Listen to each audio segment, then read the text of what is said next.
Hello everyone. How y'all doing? Lot of pings. Let me see. Do I have a setting to? Oh yeah, I have streamer mode. I can click that on and then it'll. There we go. Hello everybody. Yes. Yeah. Good morning. Good morning. Good afternoon. Good night to all you. You know.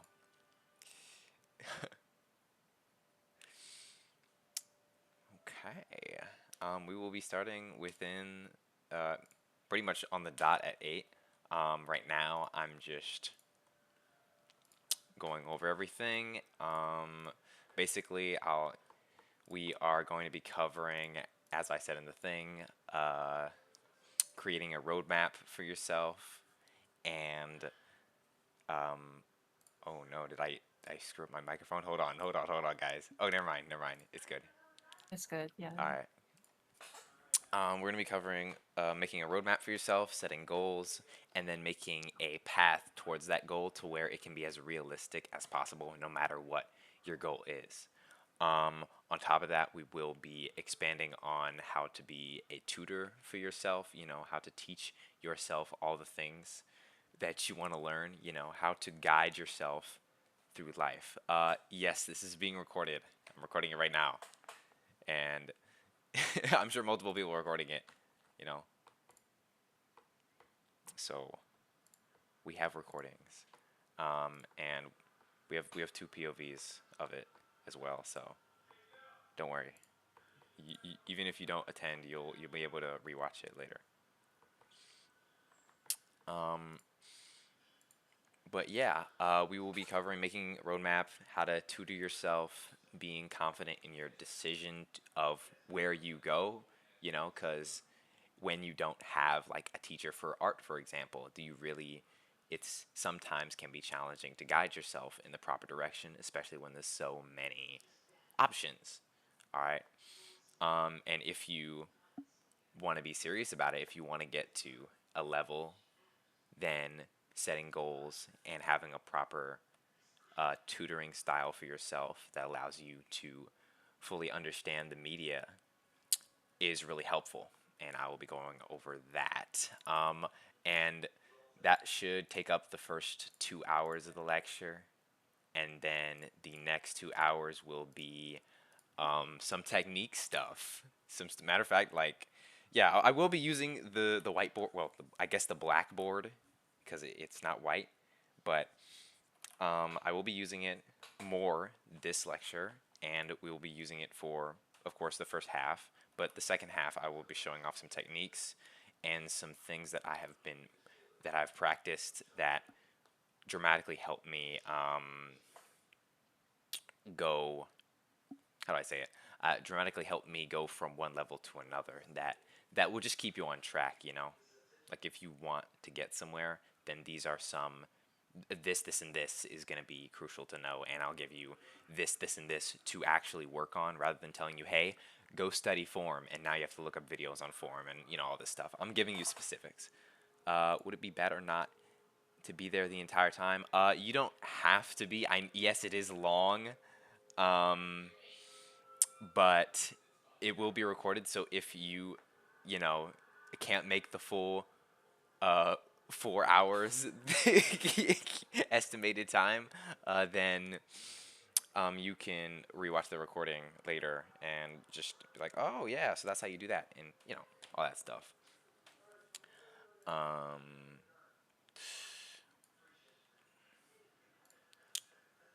yeah, I will be posting it on YouTube like last time. I don't know if Jen has, if they want to post it as well, they can post there. There's, or or maybe it will just be on Twitch. Okay. So I'll Okay, I'll gotcha. download the VOD after and send it to you. Okay, gotcha. Thank you. Yes, I'm back, bro. I'm back.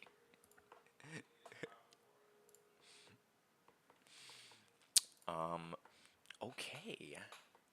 Well, it is 7:56 for me. I guess we can start to build up to the topics. And yeah.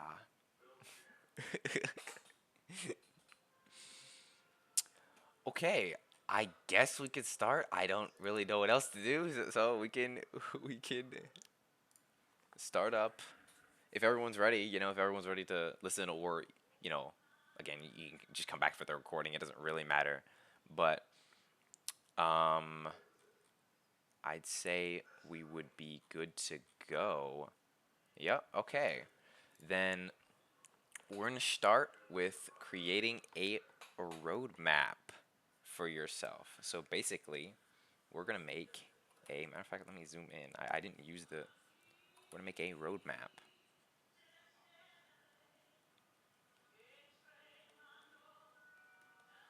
We're gonna make a roadmap for yourself. So basically, what we're gonna be doing, we're gonna be labeling goals.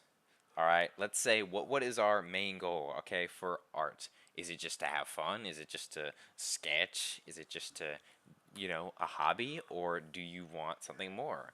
Do you want to tell stories, for example? Like we went over this last time, why you do art and everything, and that comes back into play into here because you're going to be pursuing that reason of why, even if that reason is as simple as I just want to have fun. All right, then yeah, you're on a good track to doing that. You just draw a lot of stuff and you draw a lot of variety of stuff because it's very fun to get out of your comfort zone. As hard as it is sometimes to jump out there, it's where you have the most fun. All right. Um, so let's label some goals. For example, if you guys have goals, please tell me because I don't remember from last time from everybody. I should have written them down, but I think I did. But this app crashed, so I lost it. But anyways, I'll make sure to save it this time. So if you have any goals, then I will list them down here, and we're going to work towards them because this is collaborative. I want y'all to have some interjection and everything. Improve on rendering and anatomy. I see. Create a manga. Okay, gotcha. Yeah, me too, bro. Me too. Okay, so my goal is to draw Furies. Nice. Better at world building and design to finish my final year project animation. Awesome. Comics to be good enough for content freelance work. Make video games. Me too, bro. It's fun as hell. Create something I can be proud of to rather than just consume. Okay, we're going to start with all those. Can someone rehost the stream numbers full? Oh, uh, well, I think you could find it on Twitch, man. Um, I don't. Oh yeah, I can. It's right here, actually. Yeah. Anyways, let's go over some of those goals. Okay, so let's start at the top. I'm gonna go through this slowly. We have a lot of time, anyways. So let's start with B, improve on rendering and anatomy. Okay, so you want to improve in general. All right, that is more of a, I'd say, a stepping stone rather than a final goal. So let's say I want improvement. Okay, you want improvement within this skill. All right, but we want to ask, okay, so you want to improve at rendering anatomy. We want to ask, why do you want improvement in those specific things? What does that get you at the end of the day? All right, because why do you seek improvement in specifically rendering and anatomy? I know it's great. I love it too. I want to improve at those things as well. But is there an overarching reason to that? Oh yeah, you said making video games over here. I sorry. Uh, um, but yeah. Okay, so making video games and improving our rendering anatomy would help you. Okay, I see. My bad. I did not. I'm reading everybody as different people. I'm not looking at y'all names. I'm sorry, bro. I need to pay attention to who's talking. My bad. Okay, so making video games. Let's write that down instead of improvement. In fact, I can just go here and just erase this. Okay, making uh, games. Okay, so you want to make games, so that's why you are doing this art path, or just in general, any improvement. This isn't specific to art. This is specific to any skill you want to learn or anything you want to learn in general. I'm basically just teaching how to learn, pretty much. So you want to make games. Okay, that's great. That's an awesome thing to have. You make a video game, you get to play it, you get to experience it, other people get to experience it, and it's this massive vision. It's a beautiful dance of a bunch of different things combined, and if you can mesh them together well in a harmonious way, it is fire. It is hard to do though. I've been struggling with it. I'm trying to make a game as well. um, been making games for a minute, so I've been struggling with things like I wanted to make for example, an item system like in Hades or Risk of Rain. Those types of things. I really enjoy that, so I wanted to replicate that, make a game like that. Blah blah blah, yada yada. Specifics. That is a great goal. We will get back to that. Let's list some more. All right, making a manga. Okay, and somebody else said comics, so let's just do comics slash manga. Okay, comics and manga. You want to essentially tell stories, which is the same reason I do it. I misspelled comics, my bad, guys. Comics and manga. I also want to tell stories. That is my goal and everything. Sorry, I'm not looking at the most recent chat. I'm trying to look at the goals that people have listed, and then I'm putting them here, and then I'm going to scroll down to the bottom, guys. Sorry if I'm not answering questions. I apologize. I will get to you. Basically, to do this for creating stories and telling stories. I apologize if I have background noise, but it's great. It's my goal as well. I love doing this. I love creating stories. As I said before, I love violence. So I want to create something that has action. I want to do action. I want to have suspense. I want to have um, emotion in my work.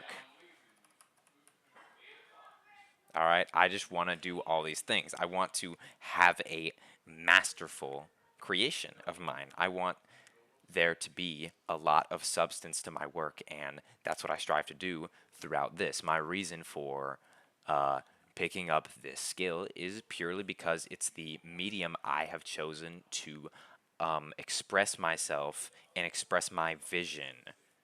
So that is a great one. All right, and you will set that as your end goal, or whatever. If your middle goal is creating a comic and your end goal is creating an anime, then there you go. You've got two already. All right, let's see. Another person said their goal is to draw furries. Okay, so um,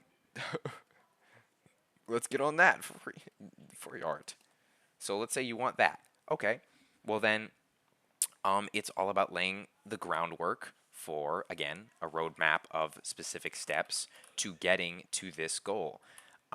As I said with other things, making games is a tough one, but this one is just generally in the art sphere, and you just I'm gonna make a skill ladder basically that categorizes everything. So we'll have like the goal up here, and then down here will be the easiest possible thing compared to that leads to this goal, and you will be able to do that easiest thing today, and then the next thing, and then the next thing, and the next thing. All right, we're just gonna do that.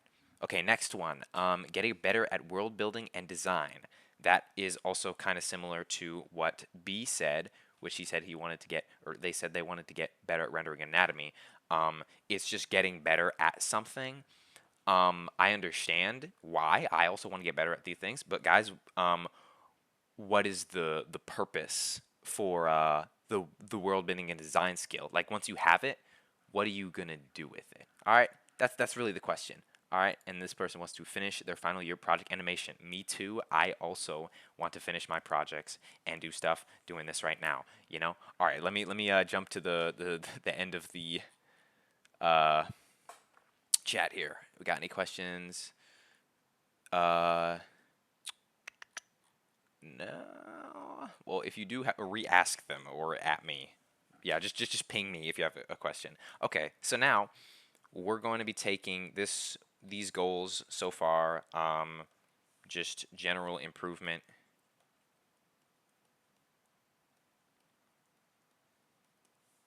All that stuff. We're going to take that and we're going to build a ladder.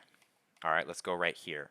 We're going to build a ladder of how to get to here. How do you get to finishing a game? How do you get to finishing a manga? How do you get to finishing an art piece? How do you get to being improved? You know, honestly, doing it all this is just for fun of the game. Yeah, your end goal is fun. All right, so then you've kind of already done it. But the difference is, like, um, if your end goal is fun, you can have fun today and do that goal. Um, how do I frame this? You're giving me an interesting dilemma. The point of this is create a space for people to be and find connection. Okay, so you want to do that through your art, basically. You want to create a community. Okay, so you want community. Me too, bro. Community. All right, I want to build this through my games and my comics and manga and all that other stuff that I make. So finding community is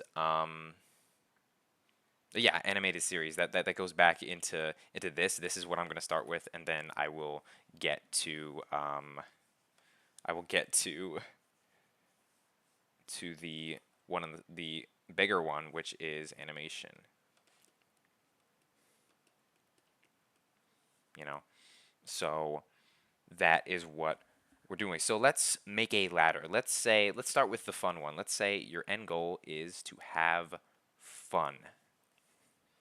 Okay, let's say this is your goal. You want to have fun. So you're pursuing art. You're pursuing art. So let's make a ladder right here. We're going to start with we're going to work our way down. Okay, what are you needed to have fun? What do you need? One, you need to be happy. Fun comes from happiness. Okay, and what do you need to do to be happy? You need to be safe. Okay, well, what do you need to do to be safe? You need to there's many things you can do to be safe. Uh you can hmm you can put yourself in a good environment. Good environment.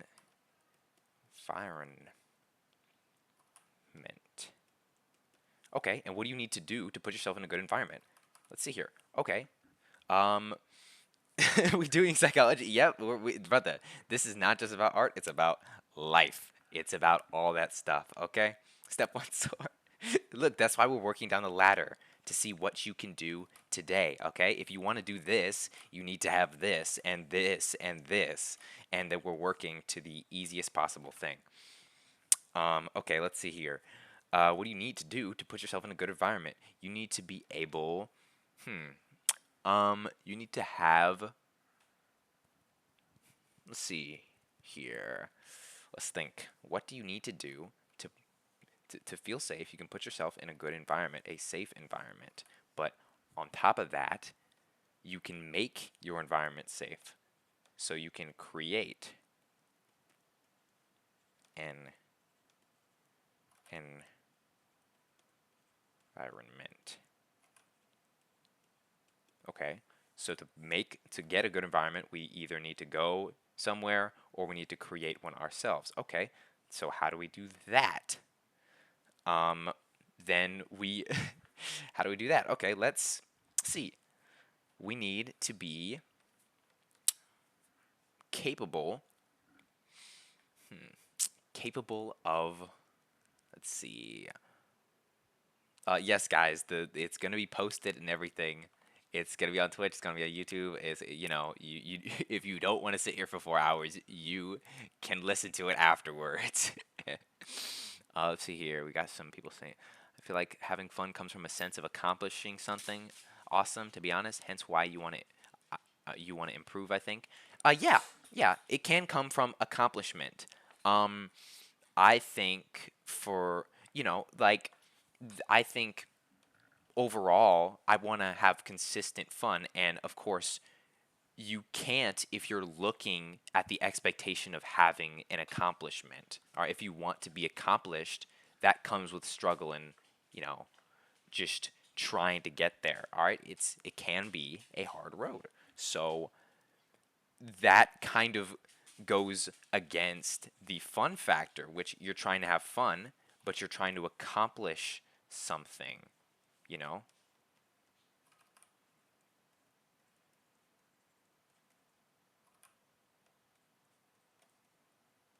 You're trying to accomplish something, okay? So you want to accomplish something, and then that implies you're having fun. But they don't go both ways, because if you don't accomplish something, if you don't do this, then you're not having fun, which means you're not achieving the goal, and then this kind of goes all out the window. You see what I'm saying? Like, it depends on why you do it. It's not what you do, it's why you do it. I've said it before, blah blah blah, yada yada yada. So I would, of course, enjoy accomplishment. I'm not saying don't enjoy accomplishment. Enjoy this, but this is a fleeting feeling. If you want consistent fun, consistent happiness, consistently safe, consistently in a good environment, then you have to have another reason.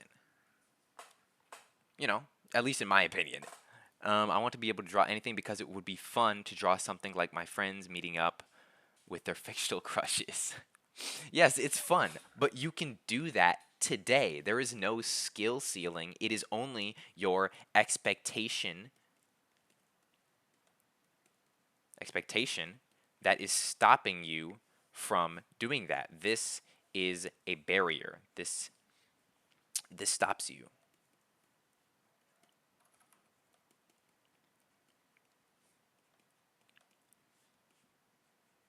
Okay? Expectation will stop you.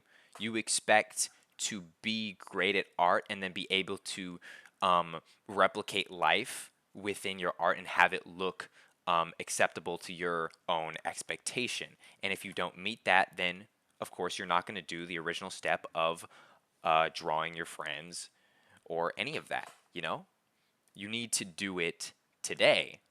And then over a period of time, you will be able to then do it when you are accomplished, let's say.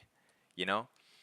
Um, to be able to create brings great meaning. Exactly, it does. But you have that ability today. Everybody here has the ability to create. Every single one of you. That is one thing that every human on this planet has in common. All right? We all have the ability to create. All right? That is a fundamental fact, bro. All right, lest you got your arms cut off in an accident. I don't really know what to tell you, bro. Anyways, have a visible goal to make objective result. Yeah, exactly. Exactly. That's what we're talking about right now. We're making a ladder to this goal. We will get on other goals such as, storytelling, which is one I am more passionate about. Sure, I'm passionate about fun, but fun is a byproduct of my own mental self-improvement. That's how I see it. Um, well, yeah, I don't think accomplishment is a good thing to solely base art motivation off of. FYI, just think it's why some people get so focused on improvement. Yeah, exactly. Um, to get this is a result of your fun, not not a instigator of your fun. So yeah. Um, anyways, let's continue down the ladder. So basically, we want to create environments to be in a good environment, to feel safe, to feel happy. This is kind of redundant, but I'm going to keep it anyways because if you're happy, then you can have fun without any interruptions. All right. So let's say, what is the next logical step? Nah, we're not even logic. Okay, logic does not apply here. All right. Sometimes it's good not to think with your logical brain. All right. I'm just saying. Basically, to create an environment, you have to be mentally sound. Now, what does this mean? This means you're able to make sound decisions. Sound decisions. All right? You're able to make sound decisions with your, mental soundness. Please, that's the hardest part yet. Well, it just requires consistency. As I talked about last time, every single thing you do consistently over time is a form of meditation. So you're just meditating on exactly, bro. See, you got it. You're already here. See, this is a prime example of someone who's already having fun with their current skill level. They don't even need any of this because they've already are happy enough to have fun. Boom, automatic, just like that. All right, that's fire, bro. That's fire, Mayo. Even his name is fun, bro. Exactly. Yeah. So anything you do anything you do repeatedly is a form of meditation. As I talked about last time, I used a few examples that were being spammed in chat and whatever, all that stuff.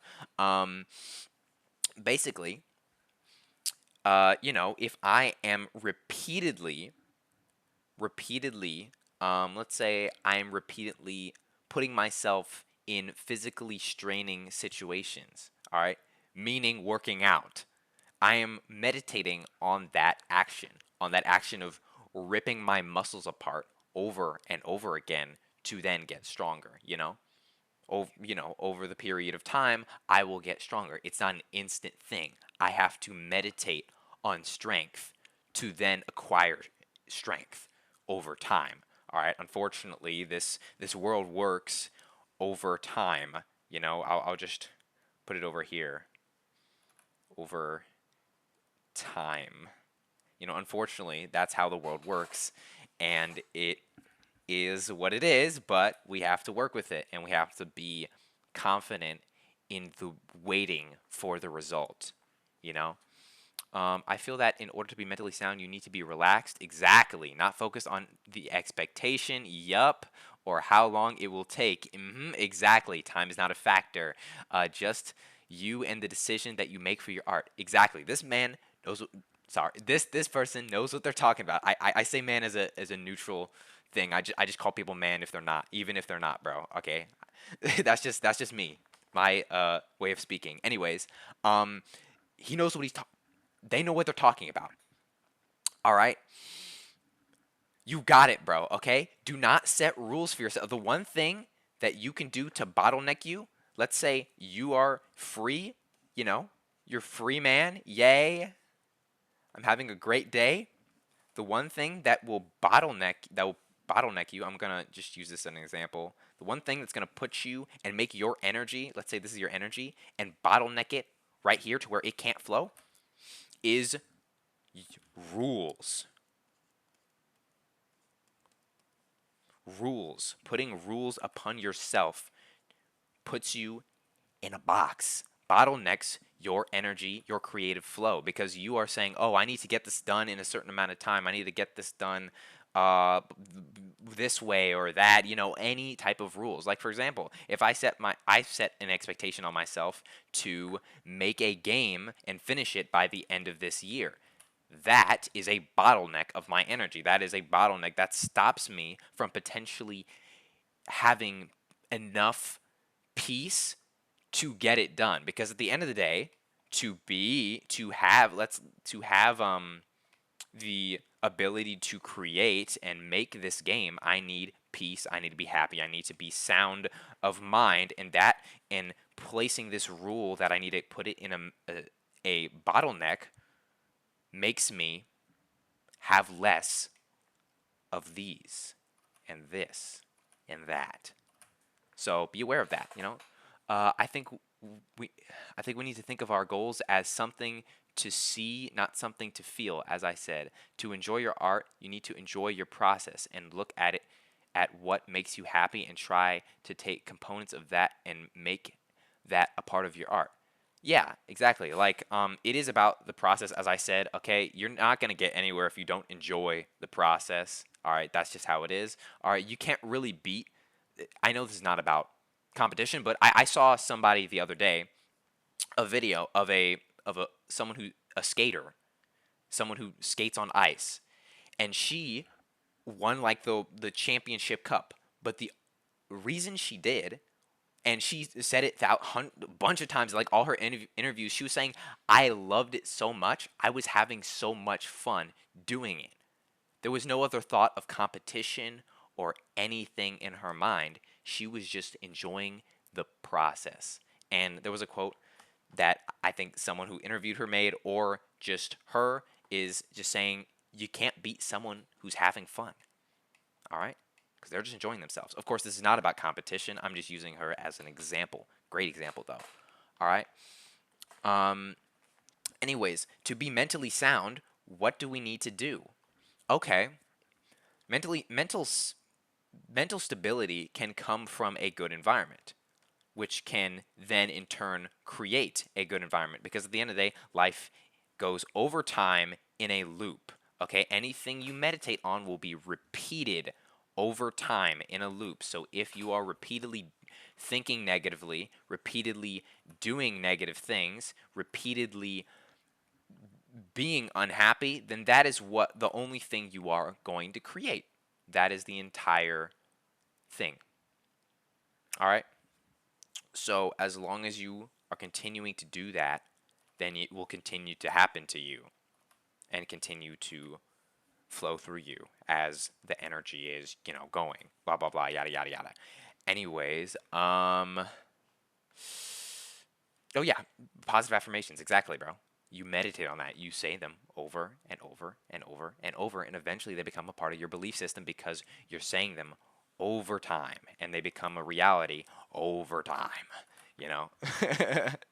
um, anyways, let's continue down this ladder. I'm getting, I'm trying to think of something, because fun is a pretty abstract goal to set a ladder towards. So I am trying to think of something to put down here. Um, but let's instead create another ladder. How about that? Let's say my goal is storytelling.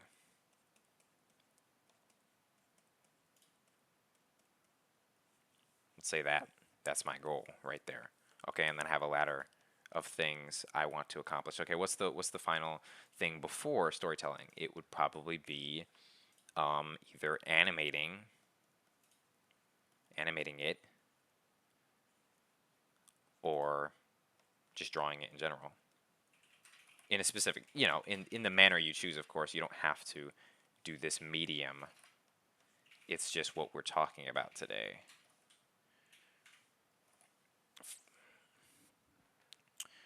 Um, yeah, exactly. The bottleneck is meant to represent restriction. Yep, just resistance, all that stuff. Um,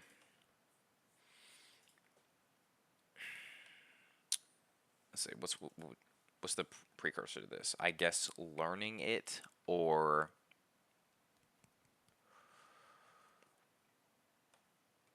sorry, I'm having a bottleneck right now. Okay. Uh, let's just say learning it. Why not?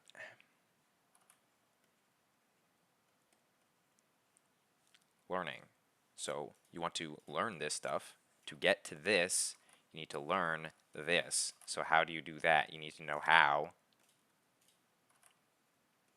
to learn. And to do that, you need to be open to change. And to do that, you need to be, well, um, hmm, you need to be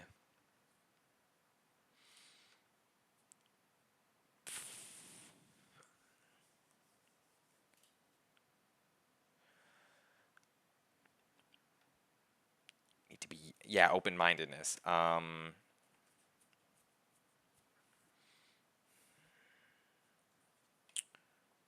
me think here.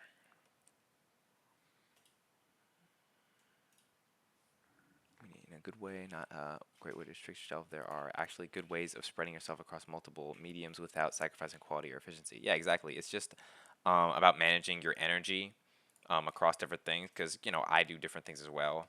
As I said, games is one of them. So I can spread my energy across making this and also making this. It's just about managing that energy and putting, having being mentally sound enough to make decisions on where to place my energy in that day so I can either choose this or this, all that stuff. Anyways, this ladder here,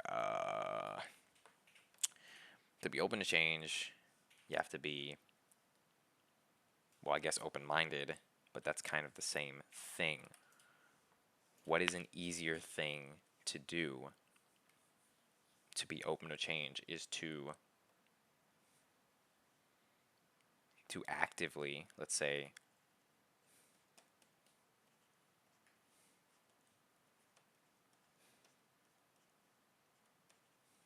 actively seek it, and to do that, you do the easiest possible thing. As I said, that's the point of this ladder. You do the easiest possible thing. So let's say instead of waking up at 7 in the morning, you wake up at 7:30.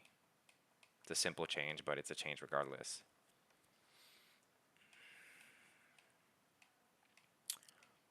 Um,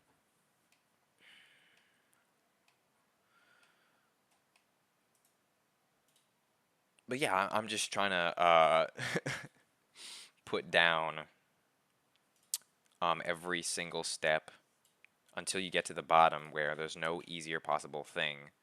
And you guys should probably do this too. Just, grab a piece of paper, write down, hey, well, this is my goal. What do I need to do to get this goal? Okay, I need to, animate. I need to learn animation. I need to, know how do I learn this animation? Okay, how do I learn this? I can, for example, I don't know, I have to, know how to guide myself, know how to learn, know how to, if I'm not, if I don't know how to do that, I need to learn how to do that. All these different things. I might be going over the same topics again, but still, it is important to get in your head. As I said, it repeats over time. Me telling you this once doesn't change anything. You have to put it into action over time, as I said, and over time action. Oh, someone has a question. What question? I'm asking what he's saying actually. Trying to have each frame convey its own meaning. Doing comic, how to learn in storytelling. Doing comic format as a storytelling method is something I want to do. Sometimes a story can't be conveyed in one frame. Yeah, but storytelling is a medium of a story can't be told in one word either. So it's about, you know, like even in animation, it's hundreds, thousands of frames to draw. Basically, how to learn in storytelling though. How to learn specifically in storytelling is consume a lot of media. Let me hold on. Let me get rid of these. These are more abstract methods. My bad, guys. I'm tripping. Um, Basically, how to learn is to consume media. If you want to learn in storytelling, you need to know a story. You need to be exposed to stories to be able to create one of your own. None of this happens without inspiration. All right?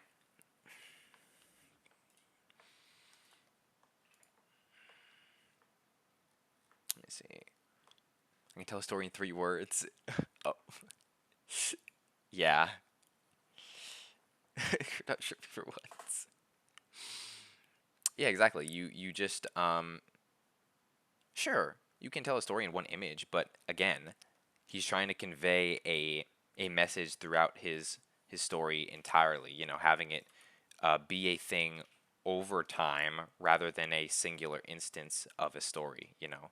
Because you can tell a story in a single image. I don't think it's particularly long though. Um,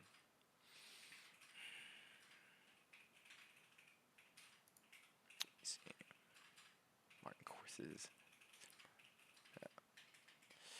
Is consuming media is the same thing as inspiration? No, it's not. Consuming media can lead to inspiration. When I mean that, I mean you're gathering information. Basically, let me show you a blueprint here. Basically, let me show you. Let's say how to learn effectively.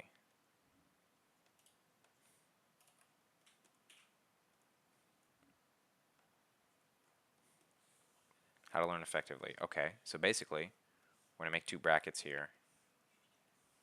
And we're going to say, you know, what you want.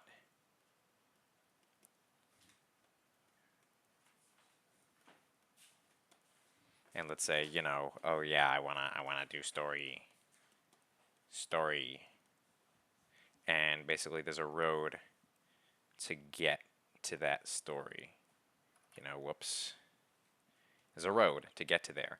Alright, basically, when you have a roadmap, that the path towards your goal creates clear action. Clear actionability. Alright, being able to go from concept in your mind to physical action is important. Alright? And that's what I'm saying, you know, consuming media can help with that because you need to, for one, let's see how to get there.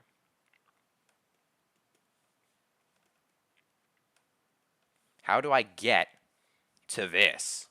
All right, basically, you have to first see, as I said, consume media. You have to see how it's done.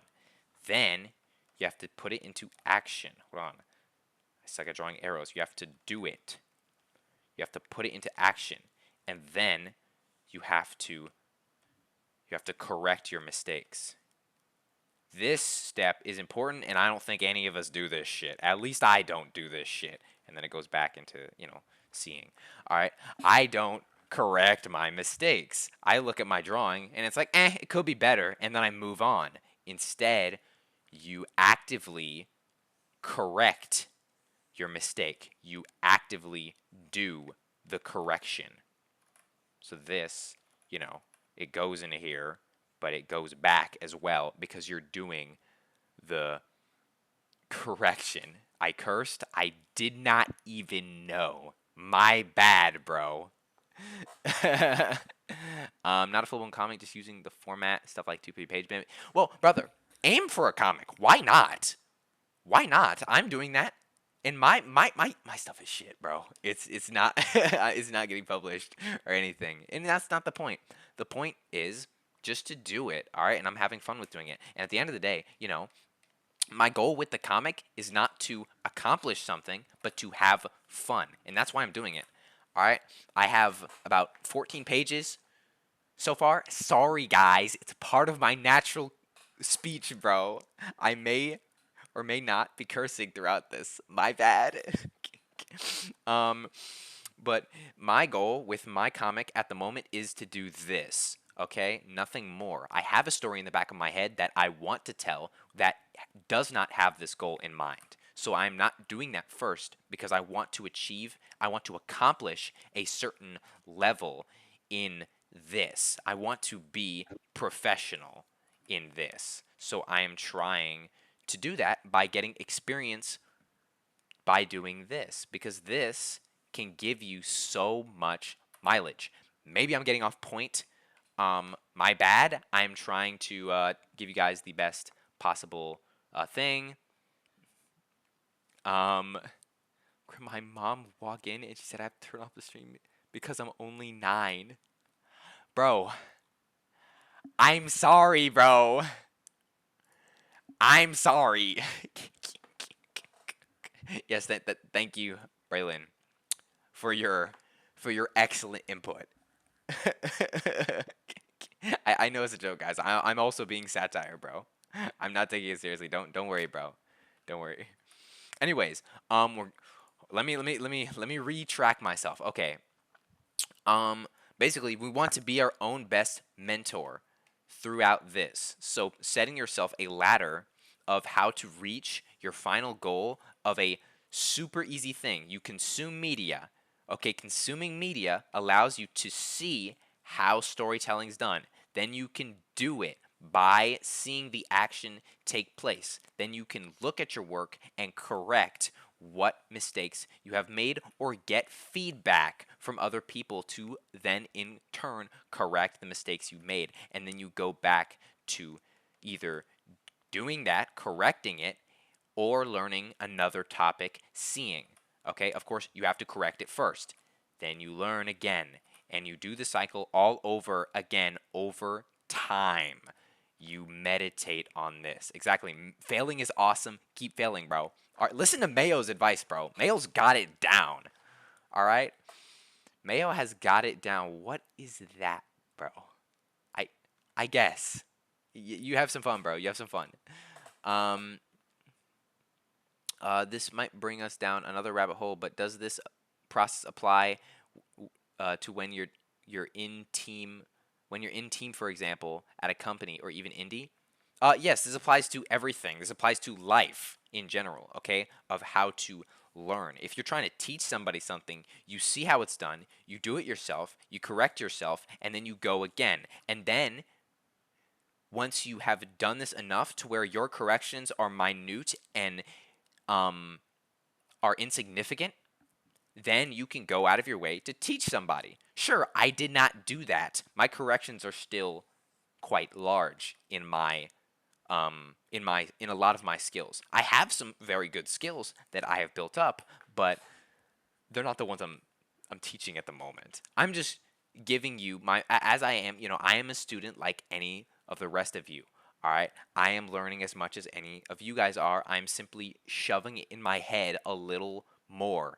I'm eating books and then I'm spitting them out to you guys. So, that's all I'm doing. All right? um Anyways, let's get on to uh well, yeah, I guess we did do how to learn or setting a roadmap for yourself. Again, I want you guys to draw this, set your goal, and then go down the list. I didn't complete this. There's definitely more steps, and these can be spaced farther apart with more minute, insignificant details because you want to be as easy as possible. Make it so easy to where a your dog could do it. Okay, your dog could get up this ladder. Okay, make it that easy. All right. So you just keep going down the list and going down until you reach something like, I don't know, I have to wake up tomorrow to do this. And boom, complete that. And then you're on your next step. Boom, there you go. Okay? Now you have a path forward. You have a path. Of course, you can look at other people's path and take inspiration. But again, you only take that as inspiration and as fuel for your own path. You take pieces, you build your own.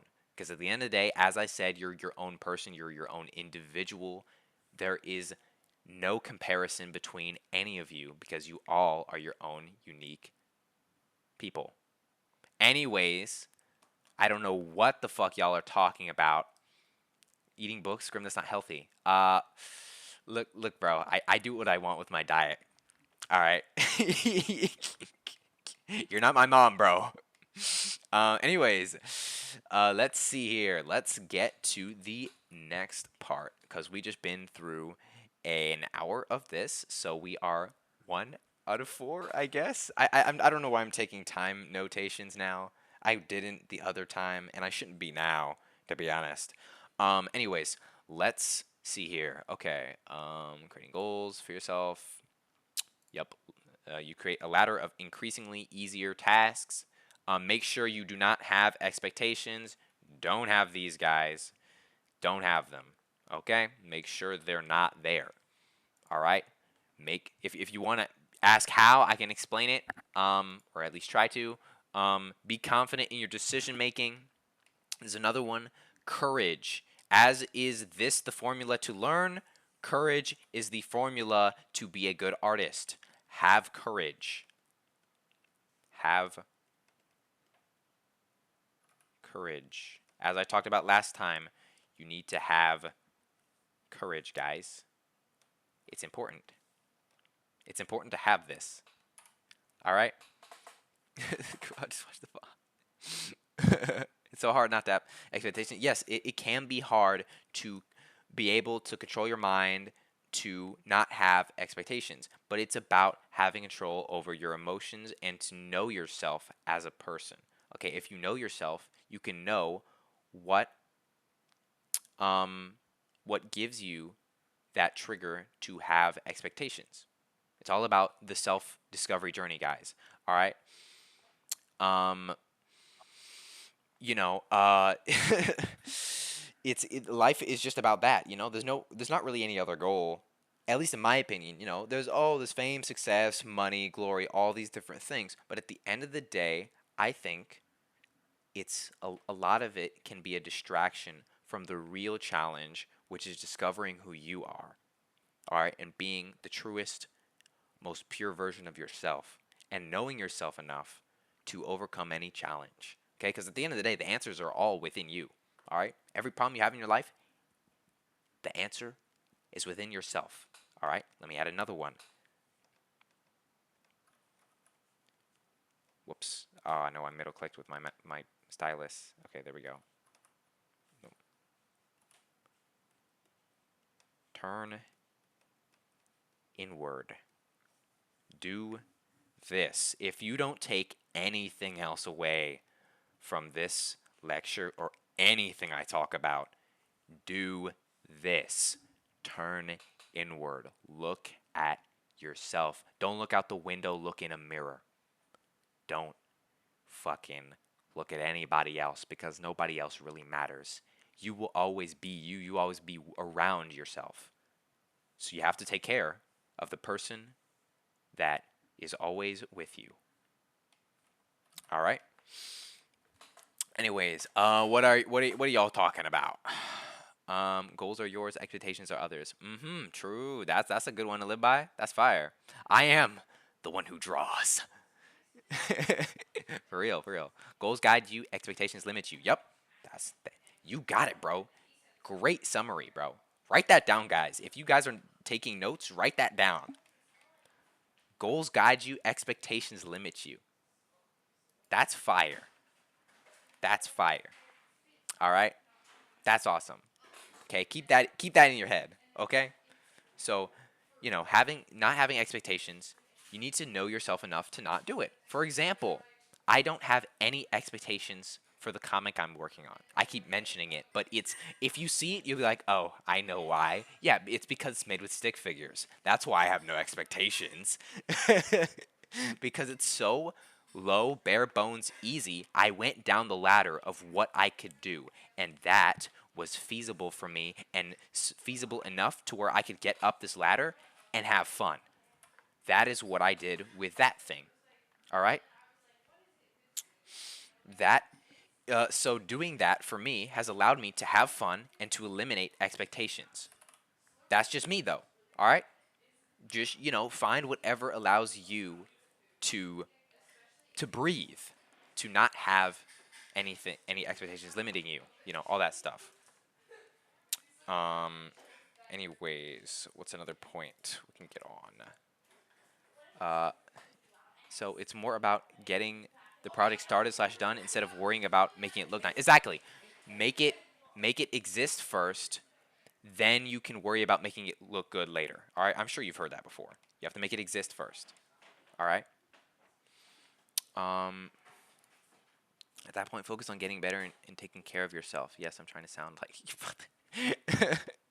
Yeah, just you can focus on improvement, but oftentimes that focus can stop you from the greater improvement because the greatest improvement you'll ever experience is through experience itself. So oftentimes starting that project that you were putting off because you were um, um, you didn't look at your skill as good enough. Oftentimes doing that project itself will get you to the skill that you want. So, It's just a thing to think about. That's why I created a different project that I didn't really care about so I could put it into action. And then when I have the skill that I want, I can go back to the other one that I really care about and do that one with confidence. Um, okay. I think that's it for that half of my notes. Um, yep, remember your art journey is not a race. Everyone has their own path. Exactly. It is all about you, not anyone else. All right.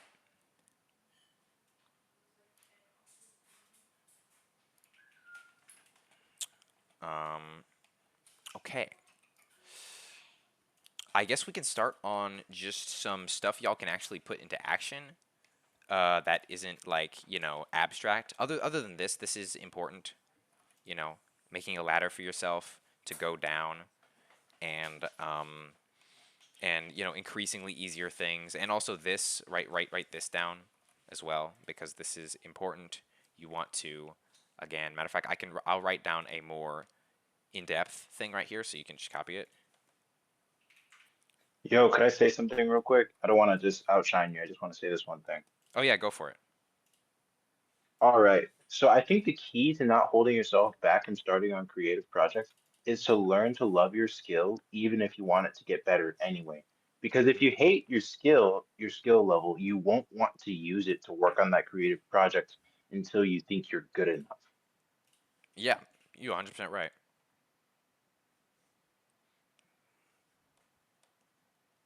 100% right. Like, if you don't enjoy the current skill you have, you're not gonna enjoy the better one because it's probably never gonna come. All right, if you can't enjoy yourself now, you're not gonna enjoy yourself later.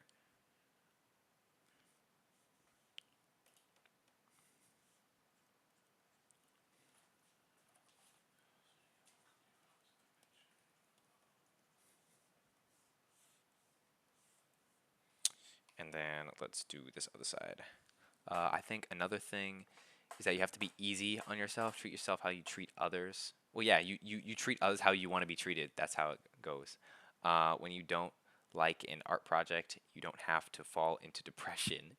If someone else failed you, if someone else failed, you would try to understand, accept, or help them. Treat yourself and art with respect. What do you say about that? Yeah, you got it. It is about treating yourself kinder, not putting yourself down because you failed to do the bare minimum. At the end of the day, we're all people, we all make mistakes, and it's learning from them that makes us better than we previously were. So, just strive to be better than your self yesterday.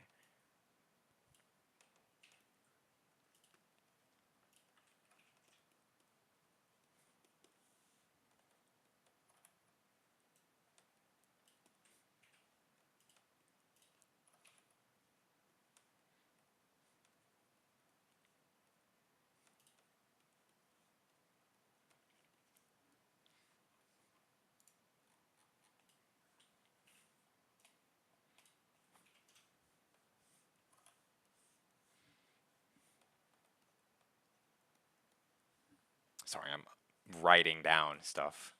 So I'm putting my focus on that, guys. My bad for the silence. Uh,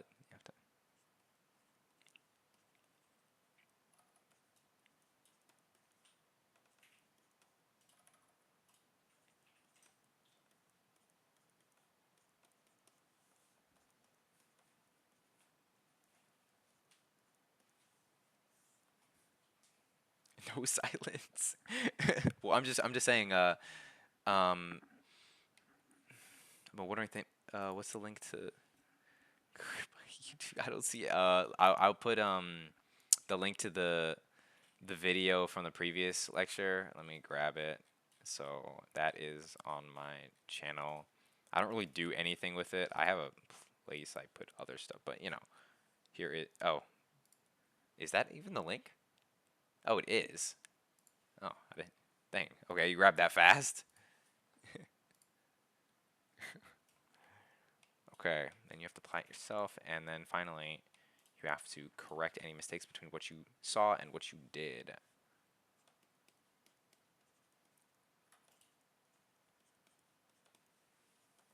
I'm just writing this down so you guys can, visualize it and write it down yourself. All right, you'll remember it better if you write it down.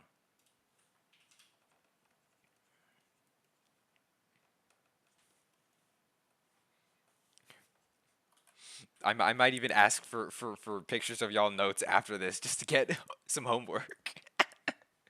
uh,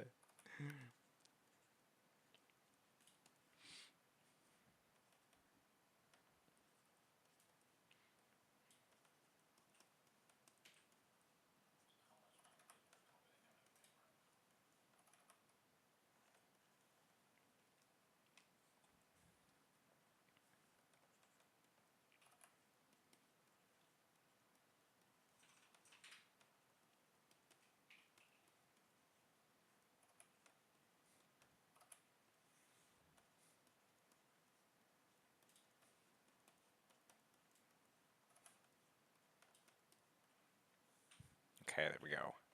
Bang. Okay. I can't write down what I can't see. Oh, my bad. Well, yeah, I will. Maybe I can send this out somehow. I don't know. There might be a option to matter of fact, I'll take a picture of it and I'll send it in the chat. I'll take a picture. I'll just do that, and I'll copy someone else's notes, and I will do this as well. Bang, here guys, here's 2 photos. To anyone who can't see it, I think sometimes people need to learn how to filter their passion.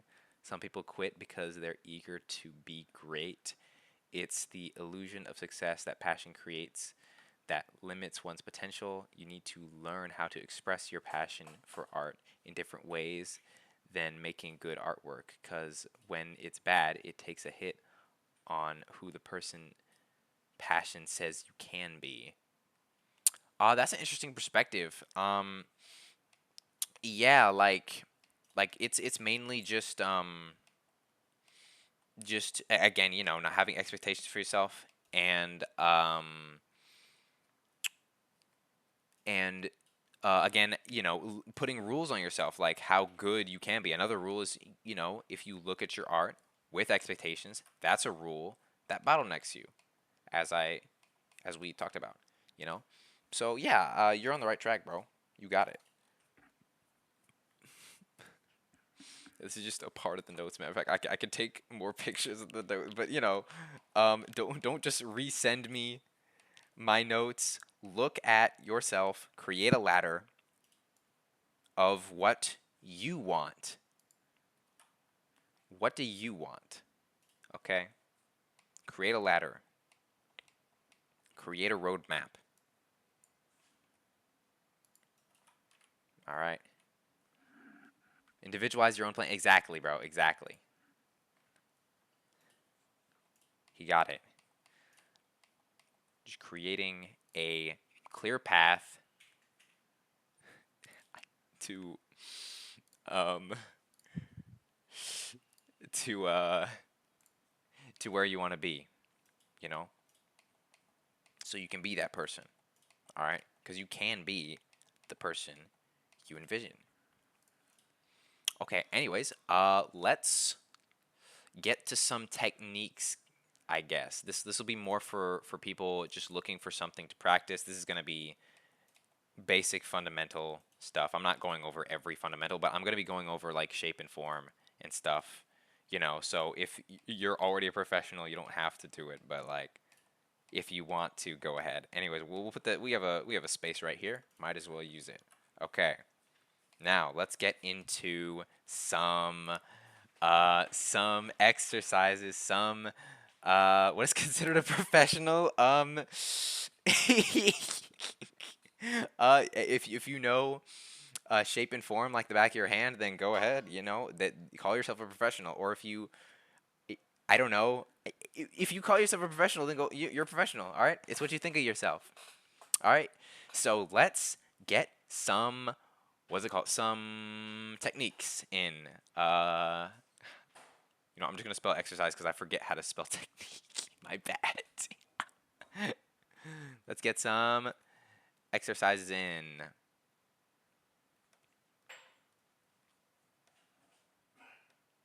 Whoops. Exercises. We're going to be talking about some dynamic sketching. We're going to be going over some of that, just some stuff to allow yourself to grow and continue. And matter of fact, let me give you a no. I'll talk about the exercises first, then I'm going to give you a formula for why they work and how to put them together. All right, we're going to be talking about individual exercises, and then I'm going to go over that because this class is not just about how to tutor yourself, all that stuff. It's about how to um how to what's it called? How to dynamically visualize your environment so you can take what you're looking at and place it on the page. All right? Whether it's a reference or literally life itself, does not matter. Or even imagination, okay? Because first you start with life and reference, okay? And then you take those and you internalize them, okay? As I said before, if you do this, if you see a reference, you draw it, you correct all your mistakes with it, it gets added to your visual library. This turns you into Kim Jong-gi. It adds to your visual library. Sorry, I'll get on the exercises. I'm just telling y'all the stuff, okay? This gets added to your visual library.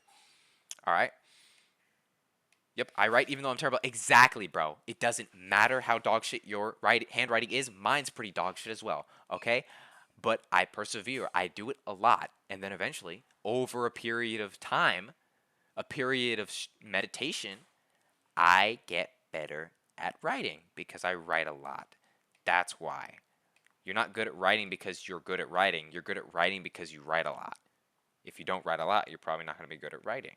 So you go up the ladder from the easiest possible thing, writing your ABCs, all the way to writing your novels. I'm talking about physical handwriting. I'm not talking about like the subject. The subject doesn't matter.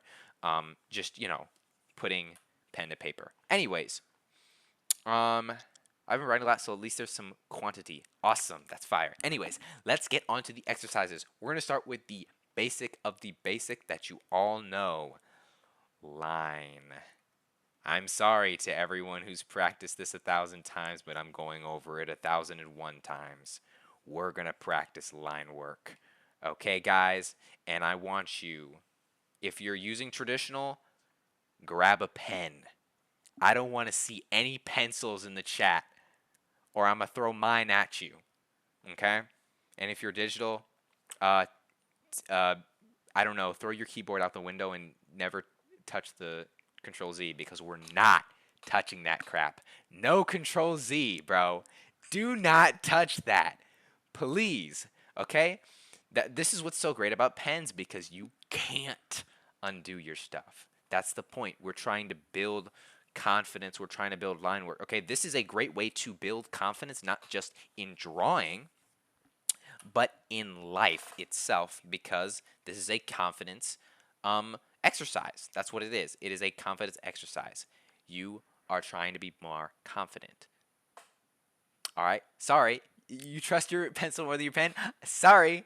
You're going to have to get your pen. Let me know when y'all ready. Get your pen. Go grab it. Go run over to wherever you need and grab it because that's what you need. Only reason I'm doing this digitally and not traditionally is because it's easier to show y'all. All right. Matter of fact, make sure you're on the live stream so you can see it, or you're on the Twitch stream so you can see it. All right. So if you have a pen, you got a pen. Awesome. Yep. Just get a ballpoint. Okay. Well, if you don't have a pen, I don't recommend this. But if you don't have a pen, then I want you to throw the eraser away, okay? Because we're not doing that, and I want you to draw hard. If you're using a pencil, I would rather you use a pen because it's just better. It's easier, but draw hard. Make sure your pen is like this. You're holding it upwards.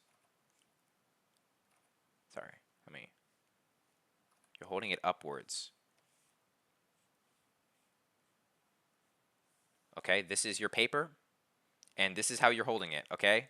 I understand it may be uncomfortable, but this is the way you have to do things to have. I'm just gonna make indentations on my skin. Okay, well, you're a tattoo artist. Congratulations.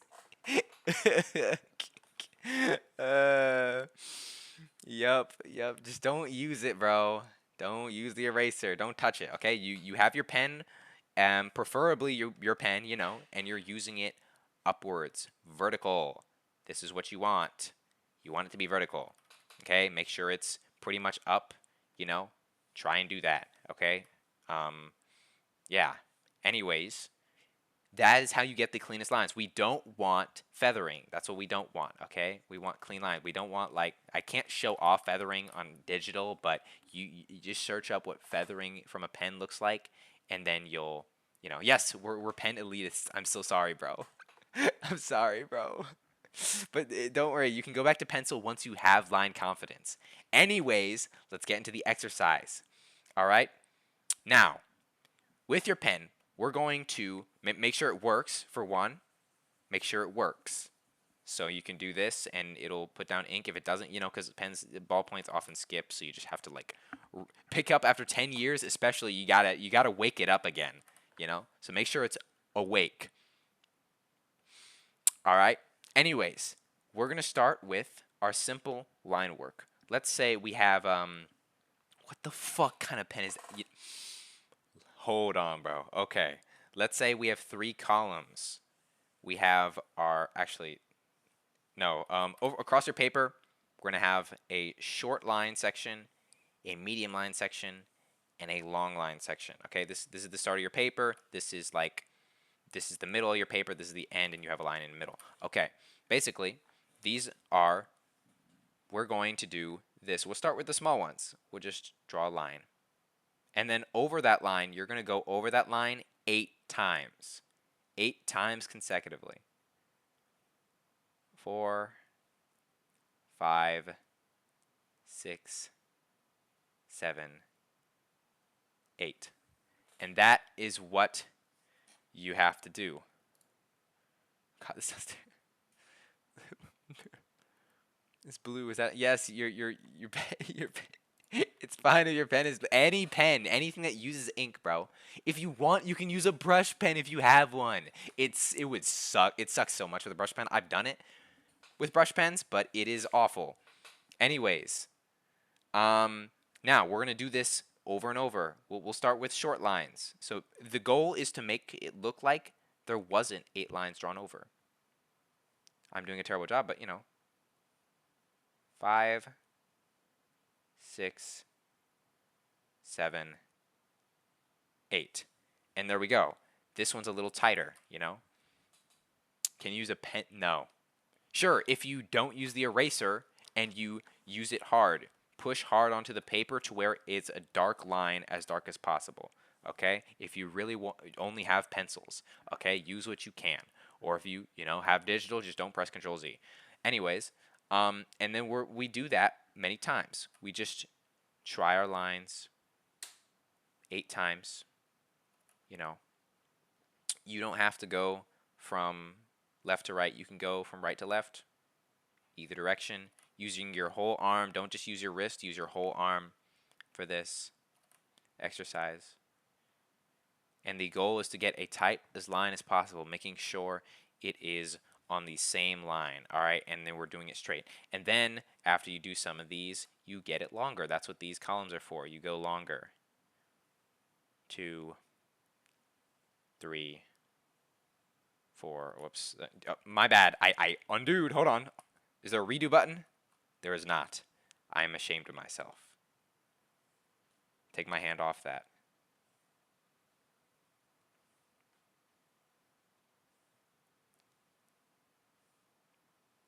8. Boom. Okay. My bad, guys. My bad. Control Shift Z. Yeah, I don't know if this application has a. Oh, there is a redo button. I could have redoed. My bad, guys. My bad. All right. Matter of fact, just to make it up to you guys, I will redo this entire thing. How about that? I'm gonna go 1, 2, 3, 4, 5, 6, 7, and 8. Boom. Okay. Erasing the evidence, bro. I'm sorry. I'm sorry. I'm a hypocrite, but I swear, I only use pens, bro. You will not find a single pencil in my goddamn pencil bag. It's not a pencil bag. It's technically like a pen bag, but the damn bag, you'll not find it. You'll not find a single one of a pen put. No. Matter of fact, it's done that for me. All right, because I I usually put a lot of pressure when doing that, so it'll make an indentation in the paper, and I follow the indent. But it is, eventually you'll get better and better at it and realize how to do it. It's all about the best teacher is experience. So do this a lot, and then eventually after you do these a lot, oh yep, there you go. See that? Fire. You got it, bro. All right, you just keep going. Yep, you know exactly what I'm doing, what I'm talking about. All right, you get the short lines, you get longer ones, and even longer ones. And then what we're gonna do after I finish this one is we're gonna do curves and waves.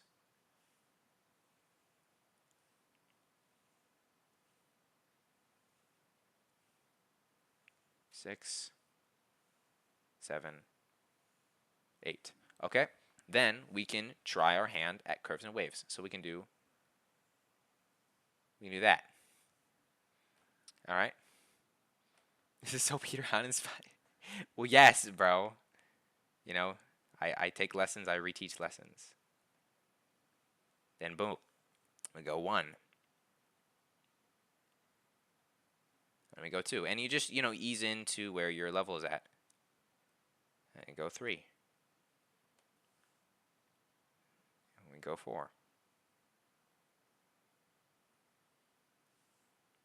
And 5.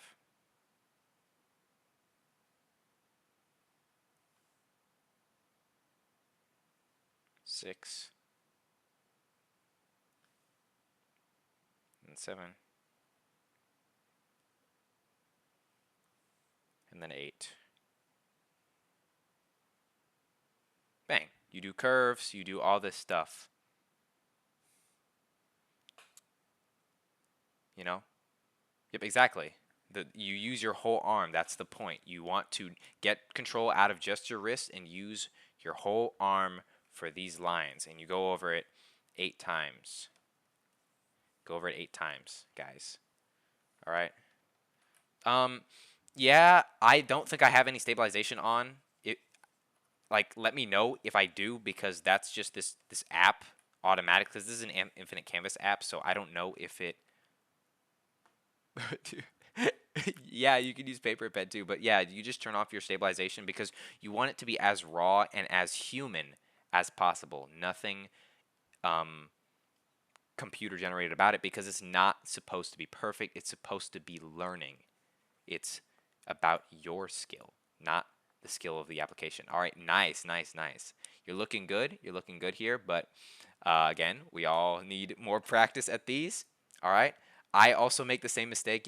If you look at mine, I have like 10 pages of these exercises in my sketchbook, and I also fuck up at the end of waves. It's definitely difficult, but yeah, we all do practice. We try this. We go over it. Again, you don't have to do the exact number I'm doing. You can do more short lines if you want to get better at that, or whatever you can to do to ease yourself into more things. You can do just a regular curve, or you can do waves, as I did here. I did waves. You do curves, or you can do just a longer curve, but usually when you use the whole page, you can do waves and stuff. All right, all this stuff. Awesome, guys. Awesome. Nice, nice, nice. I'm liking what I'm seeing. I'm liking what I'm seeing. Chris' homework is... Bro. Thank you, bro. I guess. But yeah, thank you for doing the homework. Um, Make sure you do these a lot. Get it in your head. If you don't already have the line fundamental in your head, then these are great. These are awesome. You know, it doesn't need to be perfect. As you know, this dude has a little crooked. It's perfectly fine, brother. As long as you did it, that's all that matters. This will be on the exam. Hey, you know, if at this time next week, if y'all, you know, can you guys can show all your progress on all the techniques, sure, why not? Why not? It's up to you. It's up to you. All right, these are fire, guys. Very awesome. Now, since this is just one lesson and I'm not gonna be doing this every single week, I'll do it maybe every other week. Actually, maybe I should do it once a week. I don't know, cause like this is fun and I enjoy doing this, but it depends. All right, it depends. Anyways, I will cover all the exercises in this one lecture so you guys can have them and then do them at whatever pace you want. Ooh, okay, Grim on schedule. Yeah, maybe, you know, it is awesome to do this and just to give lessons on stuff I have learned and I have been practicing throughout the weeks. Um, you know, of course, you know, this helps me as well because I'm trying to learn this stuff as well. I'm just I just you know this stuff is from a minute ago. I still practice these, but I have also been practicing the other exercises that I will mention. So let me know when you guys are ready for the next ones. I also you know need to redo my lines and stuff. You can tell I can use some work or whatever, but I'd say my waves are fine, you know. Again, I am I am used to I have for a while I have been used to very textured paper, so doing this on digital is quite a challenge. I have switched to a sketchbook that has very smooth paper, so that has helped, but regardless, this is far from my best work. But anyways, yeah. Nice line works, nice lines. I would recommending using a more solid if this isn't a picture, I can't tell if this is a picture or digital, but if it's digital, I would recommend using a more solid brush so you can see your mistakes more clearly, and then you can correct those mistakes. Seal, or however you pronounce your name. My bad. Oh yeah, yeah, you can do other shapes too. Just to all it is lines, curves. This person did a sine wave, so you can do that as well. Or is that a sawtooth wave? I forget. Um, but yeah, it's about consistency, mileage, all that stuff. Windowsill seal? I don't know. I was I saw Y there, so I I assumed it was something different. But anyway, yeah, sill. Thank you for posting your work, and thank you March for posting your work. All that stuff. This is great. Okay, let's get on to the next exercise. Of course, you can keep practicing this. Don't let me stop you. Again, after we're done with this, you can look back at all that is in front of you and decide, okay, do I need to work on this or should I jump to these? And how long should I work on these? Preferably, you would work on each one for one full week, just off and on, like maybe 1 or 2 pages a day. That's how I did it, and I've been doing that for the past, I'd say, 3, 4 weeks. All right, just having it be a consistent thing. You know, you don't have to do that if it's too much to implement into your schedule, but regardless, is what helped me improve throughout exercises in terms of, you know, in terms of physical stuff. Anyways, um, get your pen. No other alternative to draw some lines. Hell yeah, bro. We are drawing lines, 100%. You know, hop into the Twitch stream, and you can see that we are all drawing some lines. All right, no undo. Exactly. If you're doing digital, no undo. All right. Hell, the gun pull. So let's get on to the second exercise, which is just as easy, just as normal. So we're basically going to take this exercise and we're going to use it to create a grid. So we're going to take one line on the very left of our page, and we're going to, at the top of our page, do this and this. And then we're going to vary our sizes of categories. So we can go a bigger category or a smaller category. This doesn't have to be so wide, but I'm just making it like that.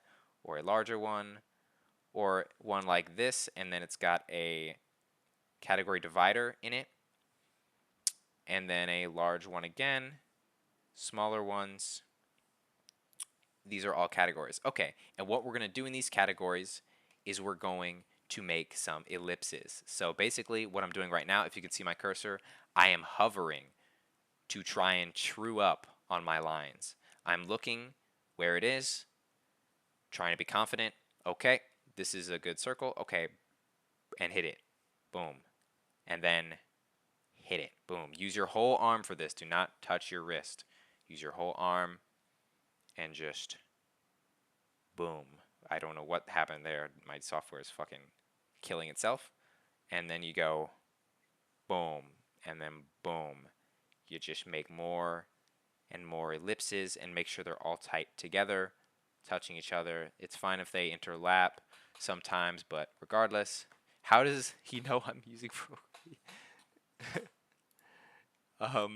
Little does he know I'm using Procreate. What, can you just make ellipses? Well, yeah, I can do it too, bro. I can do it too. But don't. No, that's not the point. It's an arm workout. Use your whole arm. All right, if I could show you, I would show you, but I am using my whole arm and just sliding my arm around the page to create an ellipse and just going over that line.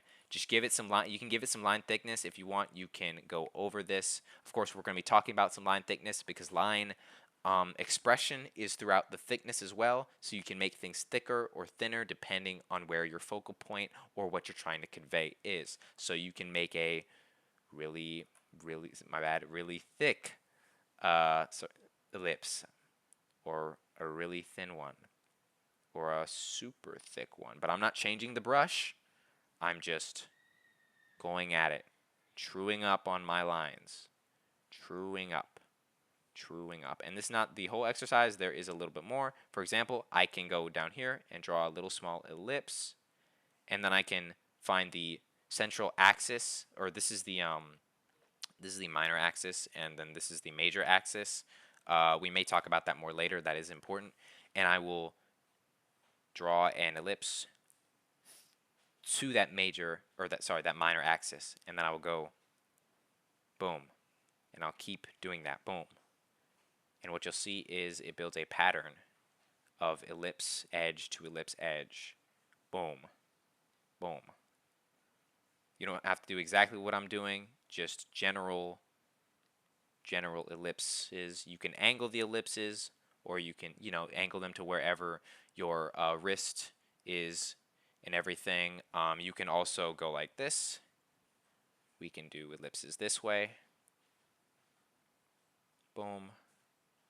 Just truing up on your lines, just going over it a bunch of times, visualizing that curve, and committing to it. Boom. Just visualizing where you're going to place that. I don't know why my software has a seizure sometimes, but this, it is what it is. It's not a drawing software, it's a note-taking software. Anyways, people with Strife we are screaming. My bad, bro. My bad. I'm just trying to teach art, bro. I remember when I was learning graphic design, I had to do 200 straight lines free-handed on A2 paper as an exercise. Well, I wouldn't.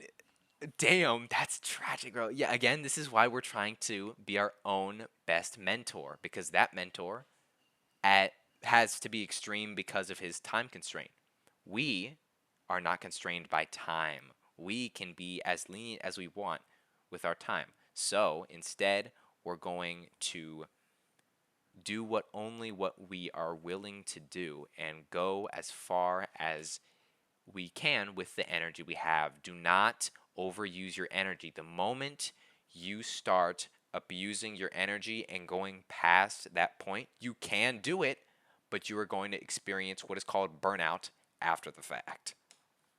All right? Fuck, I have to use my whole arm so much harder than normal. Yeah, exactly. That's the point. We want to challenge our arm, and just making these grids is another challenge. Just doing a straight line, doing straight lines for that entire thing. You know, straight lines. Oh yeah, damn, bro. Yep. Practice, but don't practice to the point of where you're stressing. Okay, the moment stress hits, stop. Take a break, breathe, come back to it later. This is about fun. This is about learning, and you cannot learn while under stress. And I'll show you also. I'll show you what this divider is for. I'm just going to be changing the sizes of my ellipse. Oh, yep, you got it. Pay. Yeah, mods ban circles, please. You got it, bro. You got it. This is fire. This is fire. Awesome, guys. I'm glad everyone's doing the exercise. I'm surprised. I'm surprised y'all are so cooperative with what I'm teaching, bro. Nice, nice. I like these. I like these. These are fire. You seem very confident in your line work already. Very awesome, brother. I'm a Oh, you know the dynamic sketching using toned paper. Yep, that's what it's about. That's what the class is about. You use toned paper and you use value from all the way from pure white to pure black. That's why you use toned paper because you have a middle ground. That's cool. I need to get into toned paper for real. That's cool as fuck, man. Fire, fire. That's awesome. Everybody's getting real good at this. I'm glad. God, oh, what the? Damn, bro. I said practice. Don't kill yourself. Damn. Chill the fuck out, bro. Hey, I appreciate you listening to what I have to say, but holy fuck, bro. You are you good? Are you good, bro? You good? We have a lot of time to do circles, sure, and ellipses and stuff, but you know, you can do it on your own time, man. You could just I don't know, bro. Like, don't burn yourself out. All right, I'm saying. No, it's just oh, this is just how I thought it was relevant. Yeah, yeah. Mileage is important. Mileage is important, 100%. All right, I 100% agree. But you know, sure, maybe that's too much work for me, but maybe it's not for you. Maybe that's just, your norm, your how you do things. And that's perfectly fine. Everybody has their own level of how much they can push themselves. And that's great. If you can push yourself that hard and be perfectly fine, that's awesome. That's an incredible skill right there. That's incredible. That's awesome. All right. But if if that is abnormal, I wouldn't do that consistently. Like, it's really up to your own expression. Yep, these are all awesome, guys. These are great. Loving what I'm seeing here. Loving what I'm seeing here. Again, I'm really surprised how cooperative you guys are. I thought you'd be like, nah, I already know this. What the fuck are you talking about, bro? Come on. I'm here to learn proper shit, like proportion and perspective. I want you to teach me how to foreshorten characters. It's like, I guess, bro. But yeah, we're here to learn. But of course, we have because we have a. uh, yes, bro. I know, bro. Teach me how to render now. We're getting to that, bro. We're getting to that. That's an exercise too. It's for me, I only know hatching, so I do mainly hatching and making the illusion of grays with that. So that's what I'm doing. Going to be talking about just general textures and doing value, but this applies to any value. You can use a paintbrush for it. You can use any brush. I'm just going to be using what I am comfortable with. It's whatever, For the YouTube frogs, we are hostages. Teach me how to paint the Mona Lisa in a day. I haven't painted the Mona Lisa though before, bro. I have to do it. Hatching, cross hatching, dots. Yep, exactly, bro. Exactly. I love hatching, bro. Oh, you want to learn? Okay, well, congratulations. We're talking about it today. All right? We're talking about it today. Let me, might as well have myself finish up my own example of what we're doing. Again, guys, use your whole arm and true up.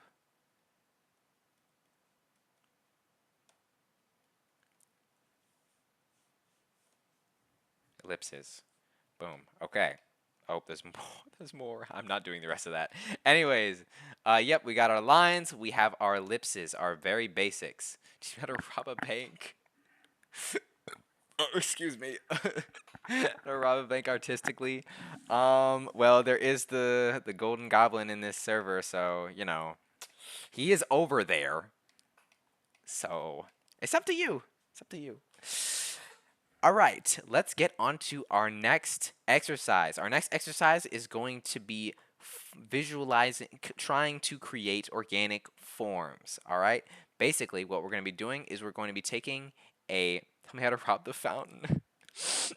I don't know, bro. Go to the. You can start a black market, and maybe people will tell you. Who knows? Okay, let's see. Where should we put this? We'll put this down here.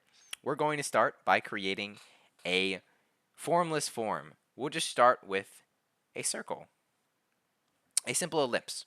Now, this ellipse can have form in implied. You know, you can technically see it, but everybody's going to see something different. Locked a wrist. Nice, nice. I see you. I see you. That's fire. That's fire. That's awesome stuff right there. Again, I love your sketchbook. That's so cool. The tone paper and the leather back. Ooh, that's fire. I gotta get myself a leather sketchbook for real, for real. All right. Anyways, let's get to this. So basically, you can imply the form, just general on the outline, but we're going to talk about the difference between outline and contour. Why the frick can we not fish in here? Because we're not at the pond, bro. There's no water in here, guys. Okay, I'm the only one who has a jug of water, and I have it right here, and I'm gonna take a sip just to spite y'all. Delectable. It's none for you though. None for you. Anyways, we're going to create contours on. You guys are. It's really hard not to get distracted with y'all. You're dying of thirst, bro. Well, sorry, man. You're just gonna have to eat the person next to you. I don't know what to tell you. uh, anyways, we're gonna get to contour makeup. I didn't know you were a Tifa. Yeah, I guess, bro. What if you live alone? Nah, bro. We're all here. We're all in the same room, bro. What are you talking about? Seems like a. Keep it. I need that sleep. I'll check. All right. See you, bro. Thanks for hanging out. Sorry that this is very late, but you know, it's the time I get to really do my thing. All right. So this is kind of the time, you know, I'm available. So sorry about that. But yeah, have a good one, bro. Have a good one. See you later, bro. Anyways, let's get on to contours. Organic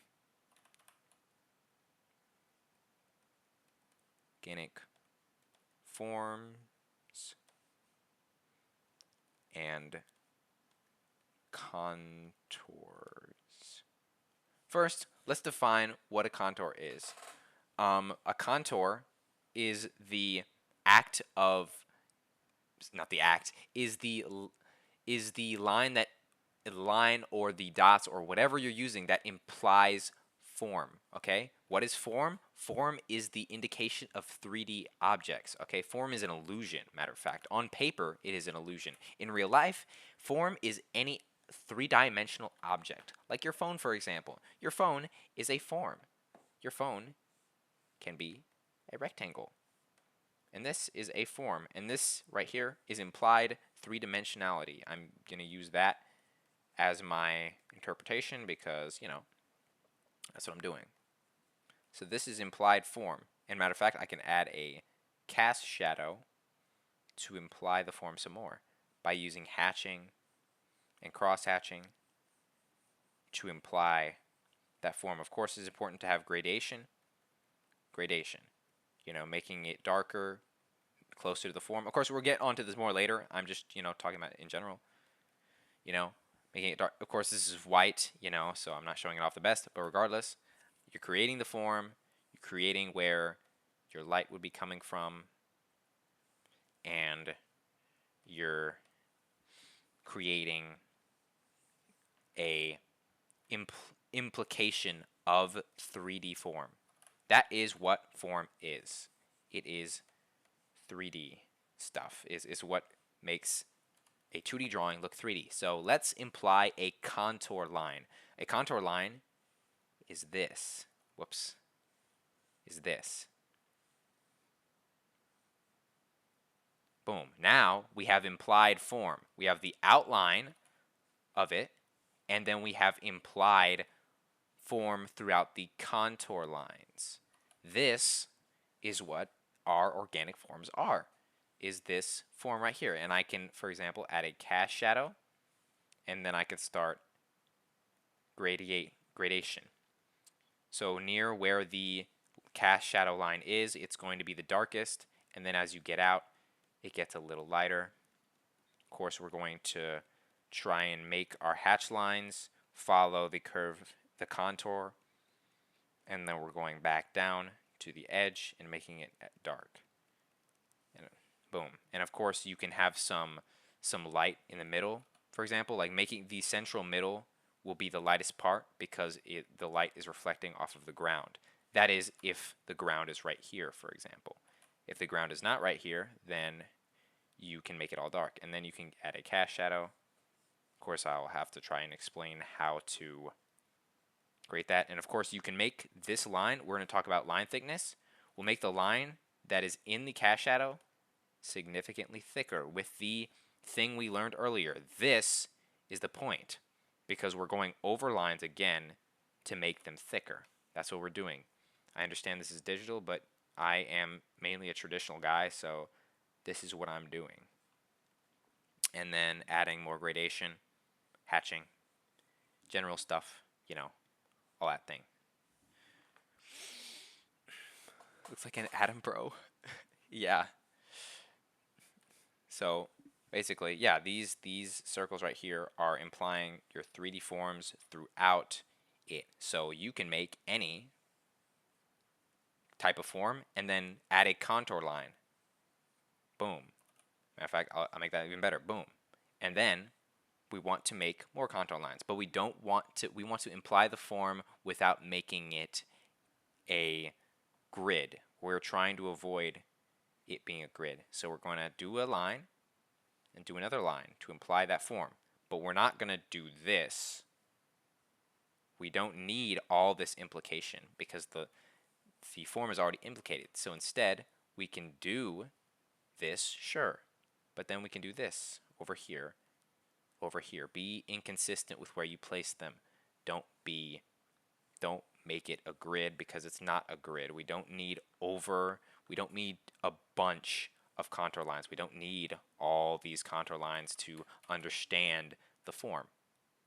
We can just have it be as it is because at the end of the day, we're going to be going over this with texture and shadow. We're going to be adding stuff. Repeat what a contour is, please. I'm trying to finish my homework. Okay, a contour is a line that implies 3D, implies a shape in 3 dimensions. So again, if I were to do a circle, I would make contour lines to imply where the shape is going. So this is kind of like an egg shape. If I draw through, for example, I can get where the other side of the shape is. You know? This is where the other side is. So if I want to put something on the other side, I could do that because I know where it is based off of the contour line. You know? So outlines are the external exit of the object, which can be changed. You can intentionally break that. That's not really a rule. It's just the method we use. We don't have to use outlines. Paintings don't use outlines. They use implication of contour to imply 3D shapes. So we, as artists who are using ink, use contour lines. So yeah. Yes, that is my medium, okay? And that is what I'm talking about. I'm not saying it's the end all be all, but it's my end all be all, and I love it dearly. Has Ink ever did something bad to you? No, bro. I'm just expressing how much I love ink. It's awesome. Does the object need to be 3D for it to be contouring, or could a 2D object technically have contour? A 2D object, these are all 2D objects, technically. We're just making the illusion of 3D. All right, a 2D object can have contour, yes, but then it would be perceived on the page as a 3D object. You can have it fit in a 2D plane. For example, if I have Tim here, and Tim is tossing a ball to his friend, this is a 2D plane. I'm not making it 3D like this. I'm not adding perspective. It's 2 dimensions. But I could take this ball and I could add contour to imply that it is technically 3D. It is a round ball, even though the ball is bigger than both of them combined. It is a round ball. So yes, you can add contour to things on a 2D plane. It is just, you know, we're trying, my end goal at least is to imply 3D form and scenes in perspective while drawing technically in 2 dimensions. So I would be doing this, and I would be instead. Matter of fact, let me kill off Tim and his friend real quick, and I could, you know, take this and then place something in perspective as something that is there, and this can be perceived as outlines, but it's also contours. So in the box, these are both contours and outlines because you're showing off where the box is going, and I can go in here and do that to give it more. Yeah. I knew when I looked over you guys were going to be talking about Tim. I swear, bro. I knew it, bro. I knew it.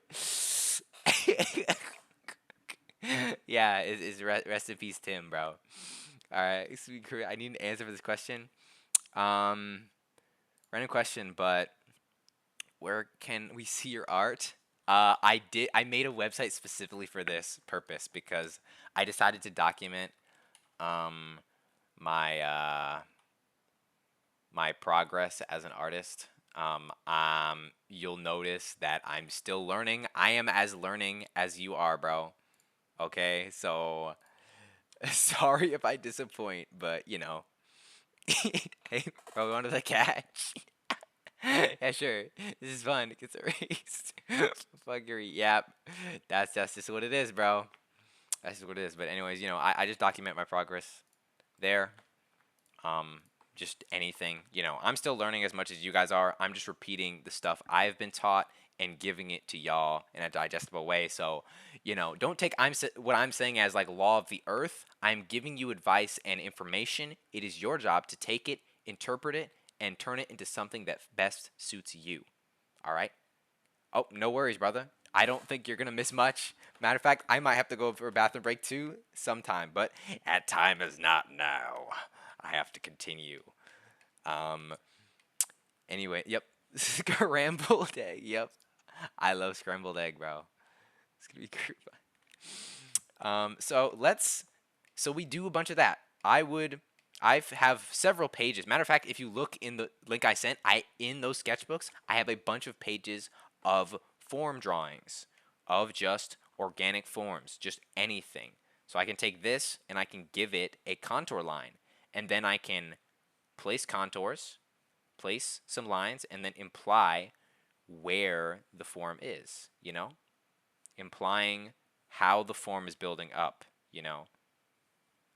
How that is going. I don't see Tim in the sketch. I'm sorry, bro. Oh, it is a fish! I didn't even notice! It is a fish.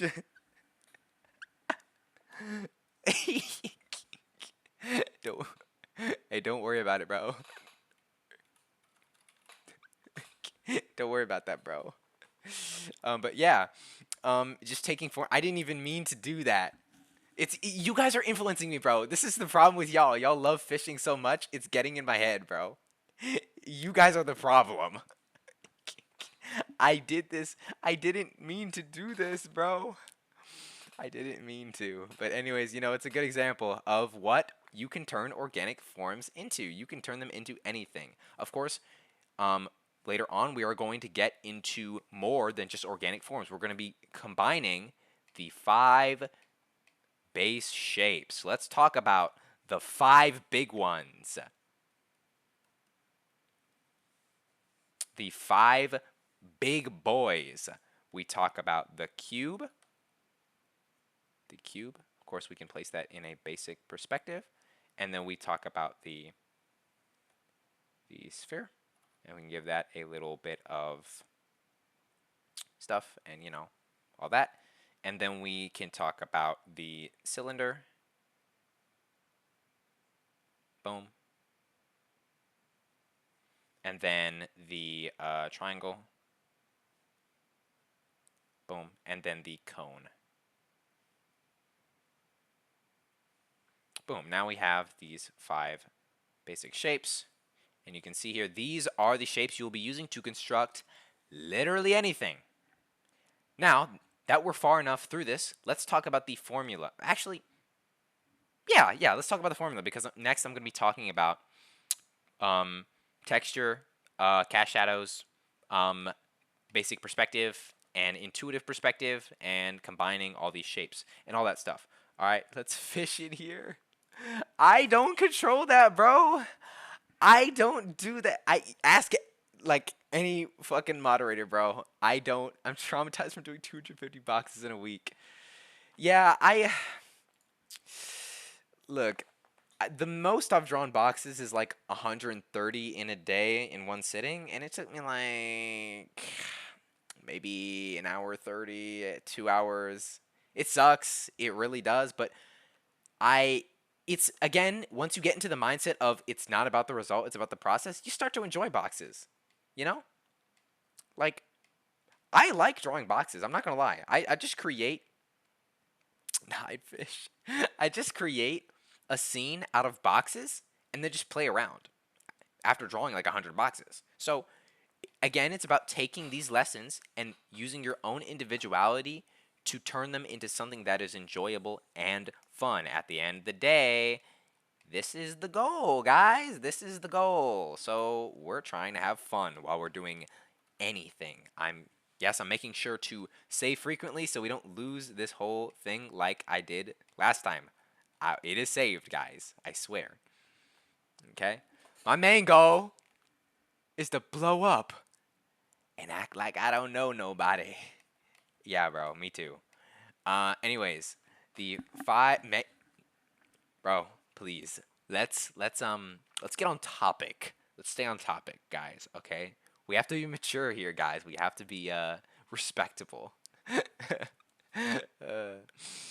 um let's mature, yeah. Let's get onto the formula of how to sketch dynamically. I haven't even talked about visualization and visualizing the reality that we live in to place on the page. I am going to get to that. Matter of fact, we're only 2 hours in. We're not even that far in, guys. All right? We know nothing of maturity. Maybe I should teach y'all something about maturity, clearly, my god. Maybe I shouldn't be talking about art. Maybe I should be talking about, about literally anything else. Maybe I should be talking about, I don't know, how to fucking, how to be an adult, maybe? Oh, who am I saying? I don't know how to do that shit either. Yeah, technically cheating. No, you're not cheating. You're using line weight. That's what I was about to talk about. Great job. This is fire. This is exactly what I'm talking about. And this, on top of consistency, is incredible. Just keep doing what you're doing. Individuality. This is what I'm talking about. All right? Can you teach us taxes?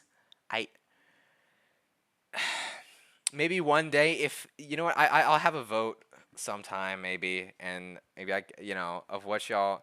Yeah, exactly. I'm a tax evader, bro. I don't pay that shit. What would I know about taxes? Get the fuck out of here, bro.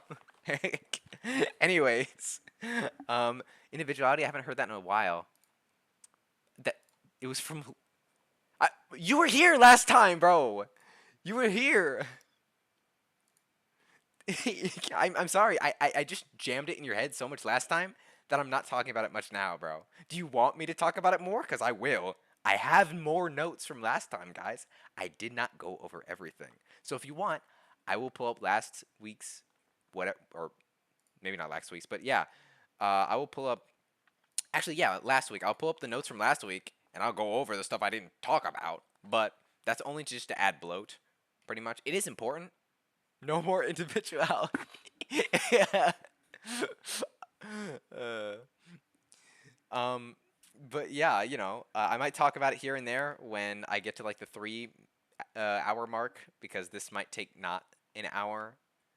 But anyways, let's get to the formula of how to place of what we're doing here. Okay, let's talk about the formula of dynamic sketching. Let's talk about the formula in dynamic sketching. So basically, one is we're going to create simple forms. Extremely simple forms. Forms that represent any type of object, anything you want to draw. For example, like a duck. You could draw a duck. Ducks are very simple, and ducks are a great way to practice. Birds are a great way to practice in general. Okay?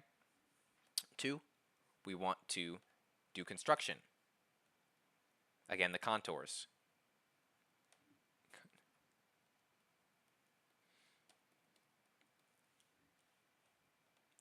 Yep, we add construction shapes.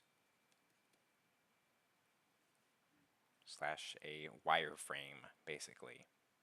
If you know what a wireframe is, if you come from, 3D, then you know what a wireframe is. We're basically creating that to show off the 3D-ness of our 2D objects. We're creating form. Again, form is only 3D objects. Shapes are 2D objects. These are not. Yeah, these are not shapes actually. These are forms. Okay? This would be considered a shape if I did this. That's a shape. This is a shape. This is a shape. This is a shape. But these, once I add a level of perspective, they are forms. Once I add a scene, they are forms.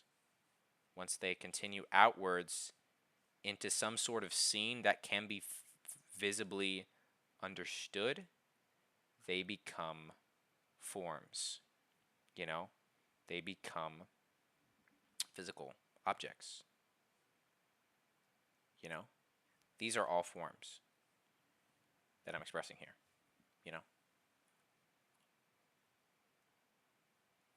That's what all these are. All right. Tank. Oh yeah, I guess I did create a tank. You're right. You're 100% right. This is a shape, but this is me taking a shape and then cutting a piece out of the cube to do that, just to show off that I can do that. But yes, this is a tank, and we can make the form more complex and start our drawing of a tank. Using our ellipse knowledge to create the wheels and create the general shape of a tank. That was completely unintentional, but thank you for noticing. Yep, I did not mean to do that. And then, we can add stuff to it, just general shape knowledge, blah, blah, blah, yada, yada, yada. Of course, we can subdivide our cube to be more complex and add more stuff. Of course, I can take this and I can change it to be longer, give it a more dignified shape. Of course, I can give this a more dignified shape as well. So let's say I wanted to indent this cube here and I wanted to extrude it outwards. Boom, extrusion, and we're extruding outwards. Boom, boom, boom, and there we go. And then I would have gradation back here because the cylinder is coming out and going outwards throughout the tank, So yeah, thank you for reminding me that is in fact a tank. Yeah, tank class next, exactly. I have been practicing tanks decent, you know. I tanks are fun. Tanks are fun as fuck. All right. Yeah, had a 3D modeling class many years ago. Yep. So you know what wireframes are. Anyways, we're going back to the formula. My bad. I'm getting. Uh, then we apply textures. Apply texture. We want to apply texture after we have a solid construction of our scenes, our shapes, and everything. After we have a solid construction, we can go back in here, maybe get rid of some of these lines. Of course, if you're doing this not digitally, you can't do that, but that's fine. I usually leave my construction lines. I don't give a fuck. But here I can add, for example, maybe some more form, and we'll maybe some more form like that, for example, and then add some gradation, and of course we can get some texture here. So I can add a bit of texture just to make it seem like rusty, of course. Of course you don't want to texture the whole thing. You texture mainly where most of your textures are going to apply is to the focal point. Okay, you need a solid focal point for your drawing. Anyways, we will cover, matter of fact, we can cover applying texture right now. Here's what I want you to do. Grab your pens, guys, and pick up your paper. We're going to create a texture sheet. So we're going texture. So copy what I'm doing. Basically, boom, we've got texture. And we're going to go down here. I wouldn't make them so big. Make them small and not too thick, because you're going to be applying gradation throughout these boxes. So basically, let's say I want a texture here. So I'm going to start. Don't be afraid to go black. You want to go as dark as possible when you're over here, because over the course of it, also choose your own texture. You don't have to choose mine, but make a texture. Okay, I'm using circles and I'm going out. We're gradiating it. I'll probably only go here because I'm trying to be quick, but you don't have to. It does take a while sometimes because of how thick and how long you make it. So I wouldn't make it too long because this is just a reference sheet. So we're going from dark to light. So dark to light. Okay? That's what we're doing. Dark to light.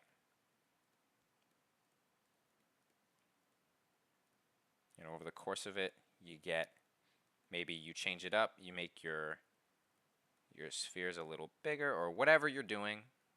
You don't have to follow what I'm doing, but I'll make them bigger, a little less clumped together. It's not the cleanest, it's not the best, but gets the job done. And eventually you get less and less until you reach nothingness. So yeah, you gradation, guys, gradation. So you can do any type of texture. Like I have like a bunch of textures in my sketchbook. Matter of fact, they're probably on the page I sent. You can look through my I don't know which sketchbook I put them in. I'm pretty sure the ongoing one, they're in there. And I just have a bunch of textures, and I have texture sheets in there. So if you want to copy from those, you can, or just create your own. So yeah. Yeah. Probably on a paper. Yep. That's on paper for real. Yep. So yeah, this is just a texture sheet. You can go ahead and make as many textures as you want. Like, for example, I can do a spiky one. So we go black as possibly can be. Don't be afraid to go dark, guys. Go dark. Go dark. And then slowly lighten. Okay?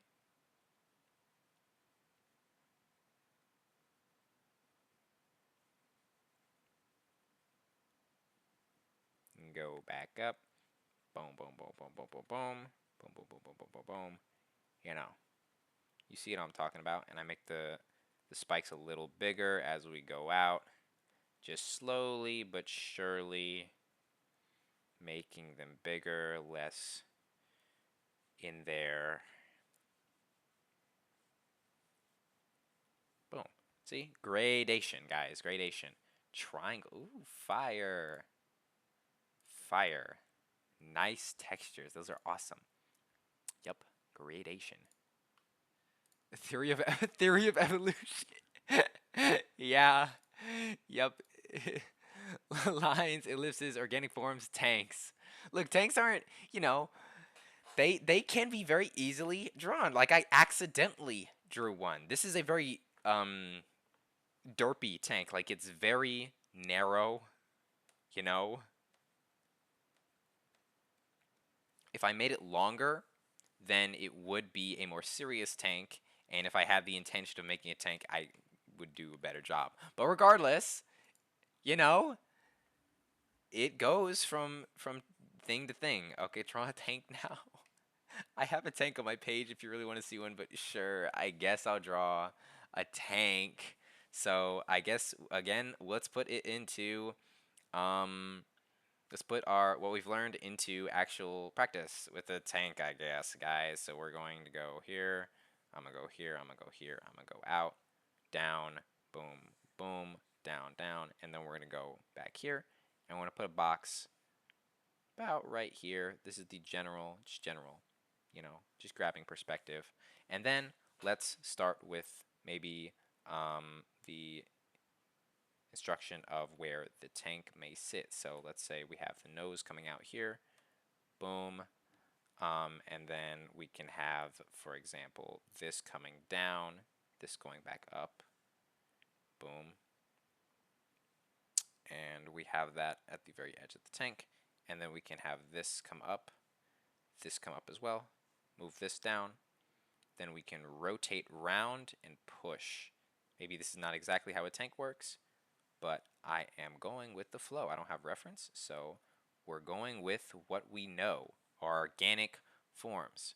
Now I can go out here, move this, add more contour, maybe add a door, you know, and maybe add like a little turret here, you know, whatever. How did we end up drawing it? Somebody asked me, fucking fantasy friend asked me to make it a tank. So, you know. Sorry, bro. I'm just saying you asked, so we're going for it. You know, I take the suggestions of my fans very seriously. But anyways, we go out here. Matter of fact, we can do a box or just visualize a box because you don't have to do all these guidelines. I'm just showing them. We can. Yeah, sorry guys, I forgot you guys are my haters. I got my hater group, my hater base. um. Uh. Basically, you can visualize because that's what this class is about. It's about visualizing these basic shapes. That's what you want to do because eventually you won't need to draw a box to then translate into a tank because the box will be drawn in your mind, you know.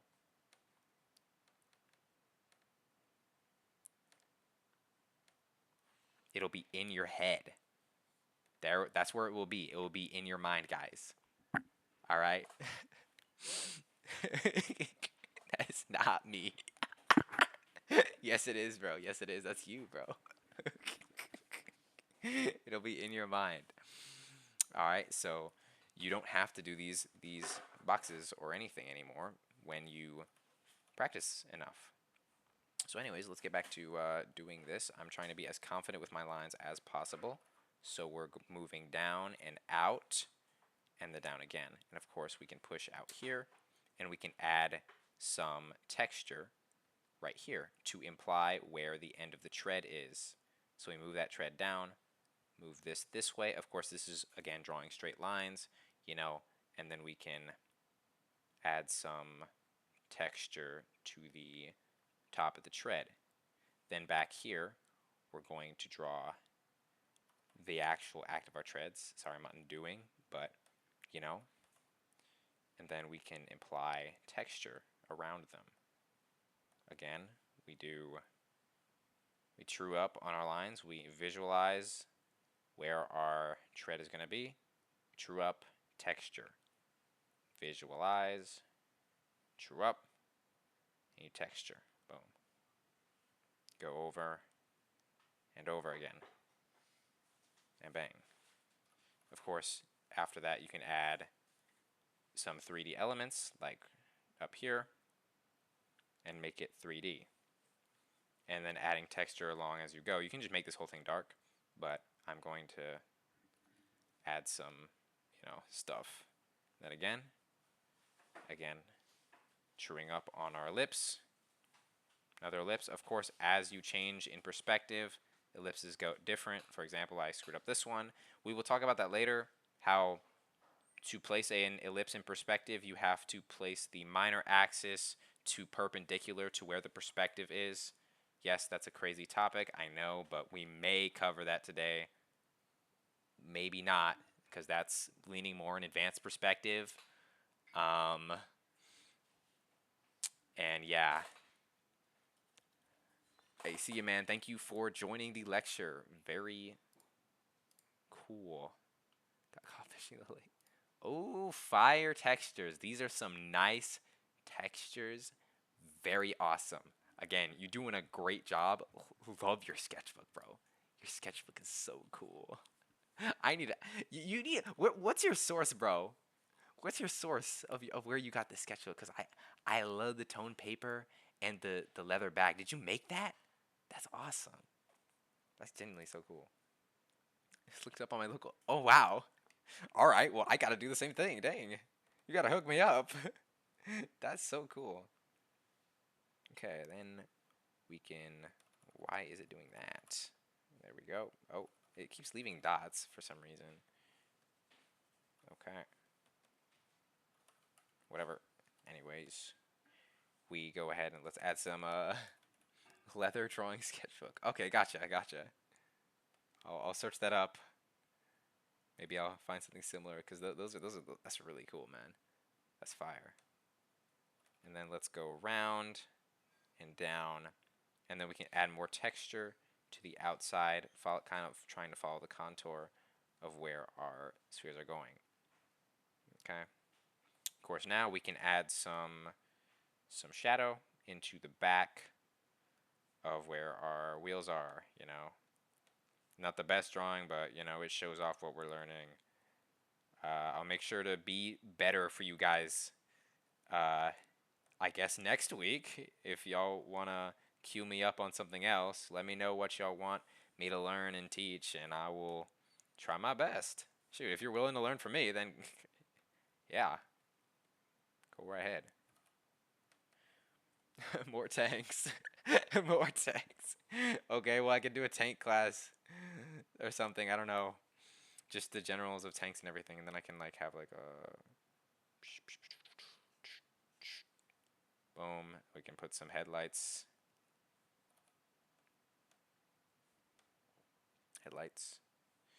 Of course, gradation.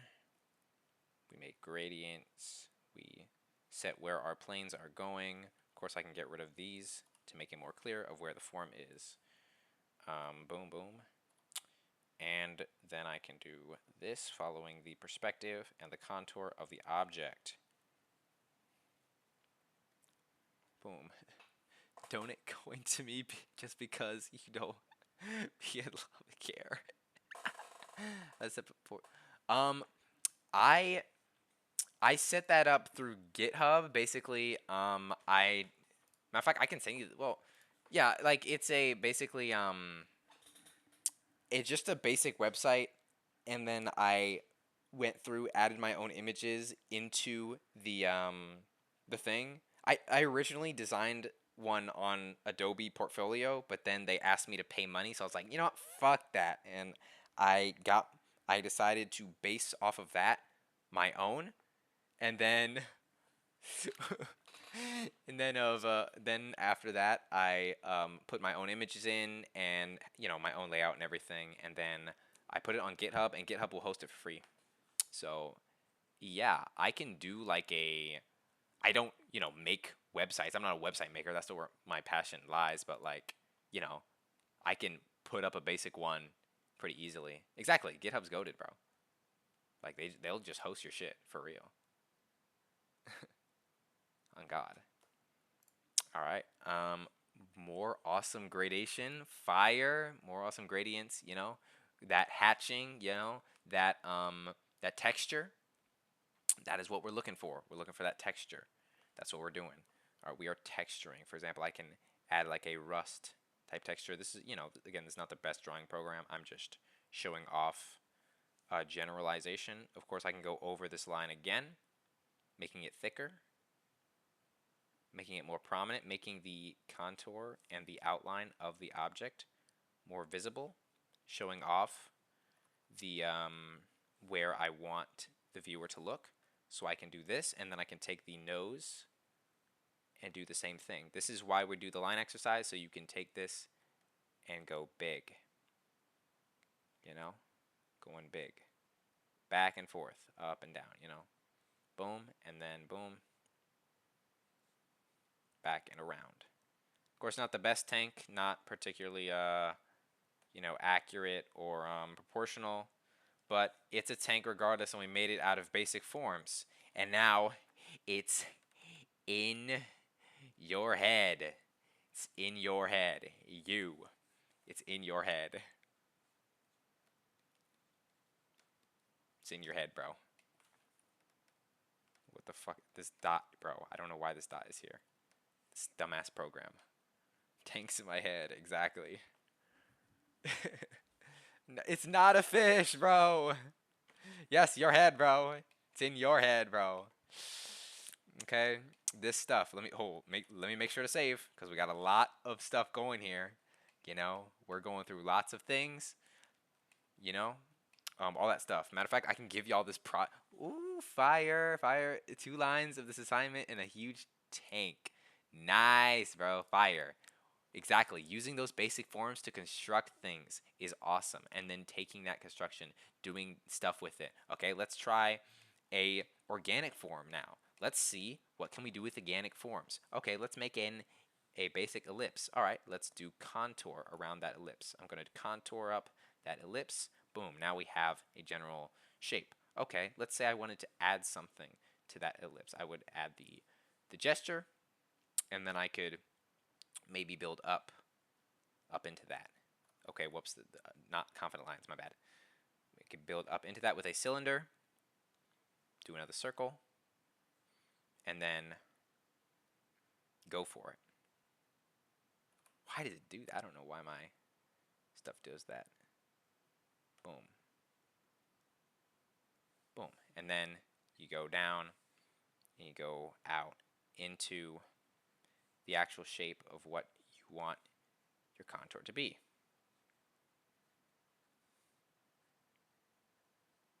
And of course you can go here. Boom. Boom. And then there you go. Now I can get rid of contours, and you see the general shape of what I'm talking about. And now I can add texture. Texturing this and making this wing thicker in line weight than my texture. So then I can add texture and gradation to this drawing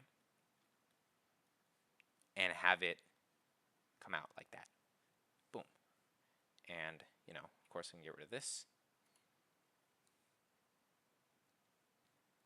Not the best, but hey, it's a good example, I'd say. Came in kind of late in the stream, going to be recorded. Yes, all of this will be recorded and posted on YouTube. You will be able to do that stuff. Fire Kadoot, my man, you are here. Let's get it. That's fire. Yep, I find line weight super helpful with texture, starting heavy and repeating the same shapes, but using lighter lines as I go along. Very relaxing. Exactly. I love line weight, bro. These are fire, by the way. These are awesome. And yeah, bro, clearly you know your shit. You know your shit, bro. I'm just taking I'm just advancing off of you know who, bro. You know. You know, bro. You already got it. This is awesome, man. But yeah, just taking basic forms, turning them into what you want, visualizing that in 3 dimensions. You take basic forms, you contour them out, and you turn them into what you want. It's all about that contour, because contour can be led into basic perspective. All right? So now let's talk about the next one. The next one is applying shadows. Apply shadows. Okay, boom. You apply shadows as your next step. So first goes simple basic forms. Then you add construction to those basic forms to make them into actual 3D tangible objects. So you visualize the perspective where you want them, you know, all that stuff. But you start with that basic, super basic shape and you use contour to make them more complex. Then you can apply texture to imply what that object is made out of, and then you can apply shadow to imply what that where the light is hitting that object. For example, I could have the light be right above this duck and apply texture, or sorry, not texture, apply shadow, gradation.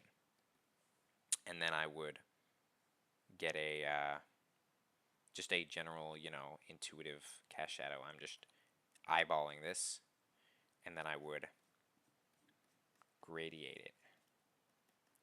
Boom. Of course, I would make the duck legs bigger, more thick, adding more line weight to them so they are more prominent throughout the drawing.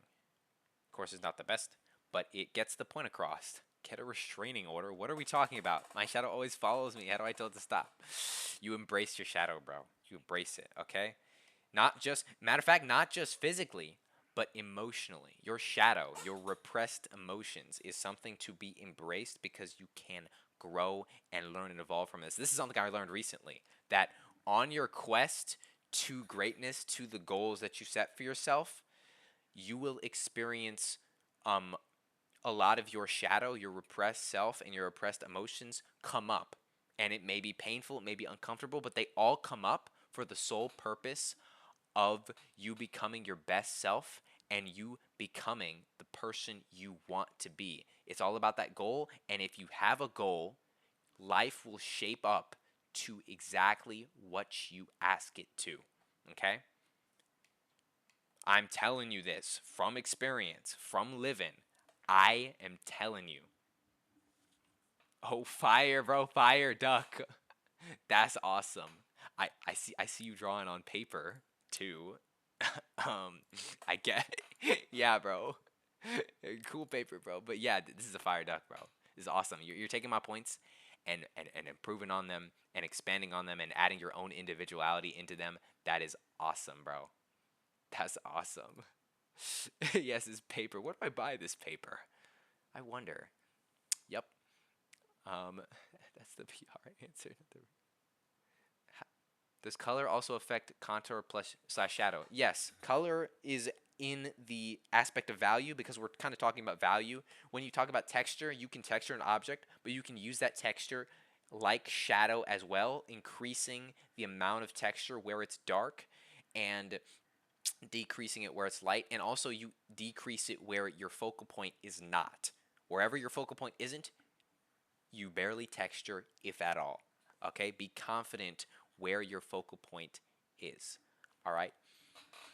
Um, Also, um, when applying texture, yes, or sorry, when applying shadow, yes, color comes into a play. I don't know color at all. If you ask me a color theory question, I will throw several pencils at you because I don't use pencils at all. I use pen and that's it. Anyways, my bad. Um,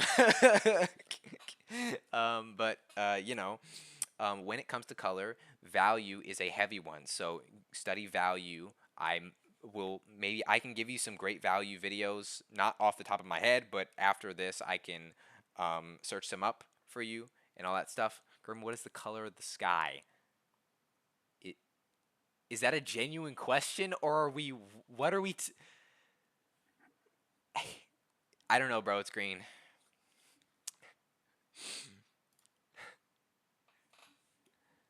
It's green, bro. It's green. Yeah. Yep. Only pen. We're only doing pens. I want y'all to try and use pens more. If you don't use pens a lot, then please try because it is an incredible experience to get away from the being able, especially if you're a mainly digital artist. When you do traditional art, I would try and please use mediums that are harder, mediums that will allow you, mediums that kind of punch you in the face when you mess up, you know? Using a pen that doesn't feather, you know, like you can get felt tip pens like Microns or anything from Sakura is great. You know, all those. I use the Pilot High Tech C. It's a great pen. It's a gel pen. I would not get anything thinner than 04 millimeter. I made that mistake, and the pens were terrible at that thinness. So you know, yep, microns are great. All that stuff is great. When you say pen, do you mean ballpoint pen? I mean, yes, ballpoint and felt tip pens. Um, I would mainly stick with felt tip. Sure, they run out of ink pretty quickly, but felt tips are great. Um, and they never jam or clog or do any of that bullshit. So they are awesome. The only pen that I would recommend that is a ballpoint is either there's like these cool a Sharpie. Sharpie makes these like pens. I forget what they're called, but they're pretty cool. But I would mainly recommend the Pilot High Tech C. Yeah, I'm very specific. No erasable pens, bro. Yep, felt tips are awesome, man. Anyways, let us go into the next point. Your number 5. Whoops.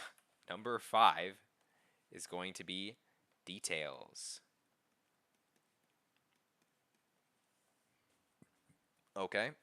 And details is something you should only do after all of this is solid. Once your basic forms and your construction of those forms and the contours of those are solid, and you have a solid texture, a solid composition, a solid basis of where the light is, then you can add details. Details are anything that aren't yeah, exactly. Exactly. Anything that isn't integral to the drawing. Okay, anything that isn't integral to telling what that drawing is. Okay, like this duck, for example. All right, I would say that all the texture I've done here is pretty much detail because without it, you can still tell it's a duck. But this wing, for example, is pretty integral to the drawing, I would say. So yeah, make sure details are only after the 4 first steps. And everything after the 4 first steps is kind of a secondary. Once you've mastered these, the after wait, what fucking fish, bro? Genuinely, what are we talking about? I my bad, bro. I'm getting mad, bro. I don't. The ears are. What ears, bro? What ears? I. You know what? I'm not even gonna, bro. I'm not even gonna. Getting rage baited by fish. Yeah, I know. I know, bro. I know.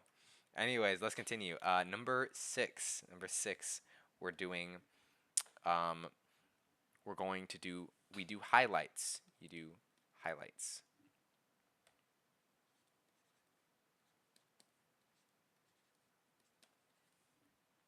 Highlights and or color. Highlight slash color. You know, all that stuff. This box is in the way. Get obliterated. Bang. Okay. Boom. Okay. Not me making a whole ass new brush up on secure cross hatching textures. Yo, this is fire though. Fire. Awesome stuff. Yeah, really cool. Again, you know, this texture reminds me of Vagabond. That's fire. That's awesome, you know. I, this is why I buy brush pens, guys. I, I love that style. I love all that stuff. Can you make a fish tank? Matter of fact, I did a comic about a fish, and the fish died, and then my main character was like crying, bawling her eyes out over the fish, and the whole point was to give her motivation to murder some guy, to have some action panels. You know, it's a cool comic, and I will let y'all know once it's done. There are some pages on on the website. It's not done, and there are some pages I haven't posted there, but it is. Yep, John Wick, but fish. Exactly, bro. Exactly. Yep. Yeah. What a surprise. uh, exactly, bro. I made a grim comic. Yep. So the fish dies. She's sad. She's torn, and she goes out and murders a lot of people, actually. And then we're gonna have, you know, it's going to get more serious and more serious from there because initially the comic will be very playful because, you know, how are you going to be emotionally attached to a goldfish? And then it'll get to the reality of, wait, you just murdered all these people. You've got to face consequences and everything. So she'll go through stuff because of that. Anyways, this is not about me. This is about you guys. All right? Again, only do these two once you've mastered all 4 of these. All right, guys? You got to fish consequences. Oh, nice. You got your duck, you got your gradients, your textures. Awesome, bro. Fire. Very nice, guys. Very nice. Okay. Basically, also, as I said, vary your line weight. You want to make sure your line weight is varied. Like for this, I would put more emphasis on maybe this. So I would go over it again. Boom. And I would make the line weight bigger. And I would do that. And then I would go back into here, and then it would slowly go backwards, Whoops. But yeah, you get the idea. You get the idea. Yeah, so vary your line weight. This is the formula. I will screenshot it for y'all so I give it to everybody. This is the formula of, yo, fire, ducks and tanks, bro. That's awesome. That's awesome, bro. That's sick. And he's got a little duck controlling him, bro. That's so sick. That's so sick, bro. That is so sick. That's awesome, bro. Damn, bro. You got it. You got it for real. But yeah, this is the that's awesome. Holy sidetrack.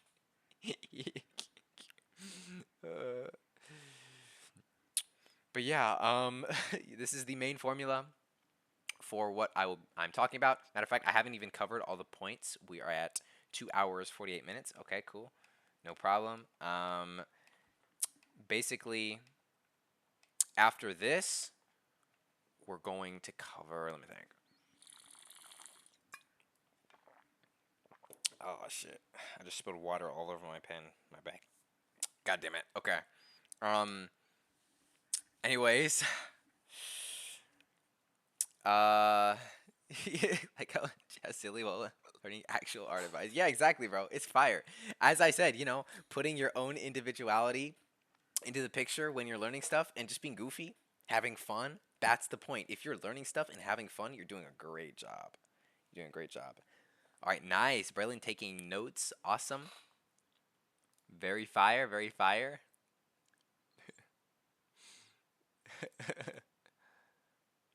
Yep. Awesome, bro. That's awesome.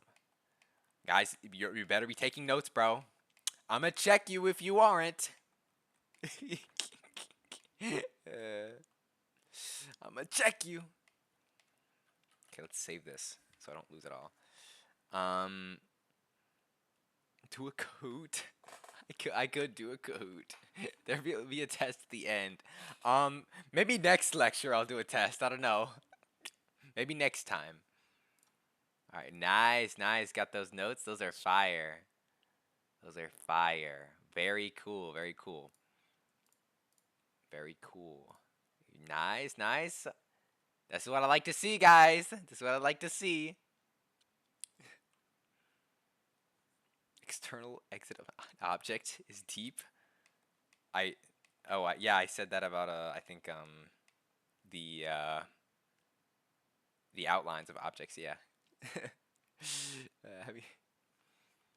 Have you tried lazy brushes? The fuck are lazy brushes, bro? Anyways, let's see here. So we've gone over all that. We have 2 more exercises we can do. Actually, 3 technically. So get some more page space, cause we're not done. Okay.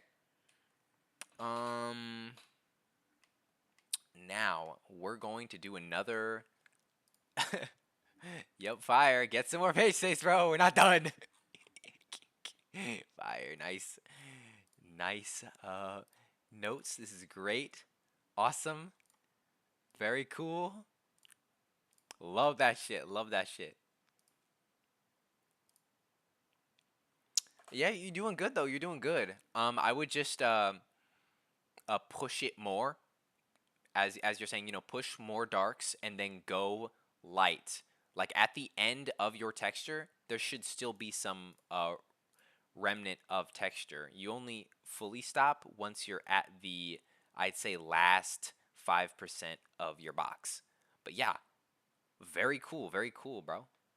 These are awesome. I'm running out of paper grim. Well, I don't know what to tell you. You're gonna have to get some more. We're not done, anyways. We're gonna be doing this over the week. You know, when you do your organic shapes, you do them over pages. I have several pages, at least, of these things. I expect as much. At bare minimum, as much as I have, bro. No, bro. Give me 250 organic shapes with contours, then I'll let you go, bro. On a serious note, don't overwork yourself, guys.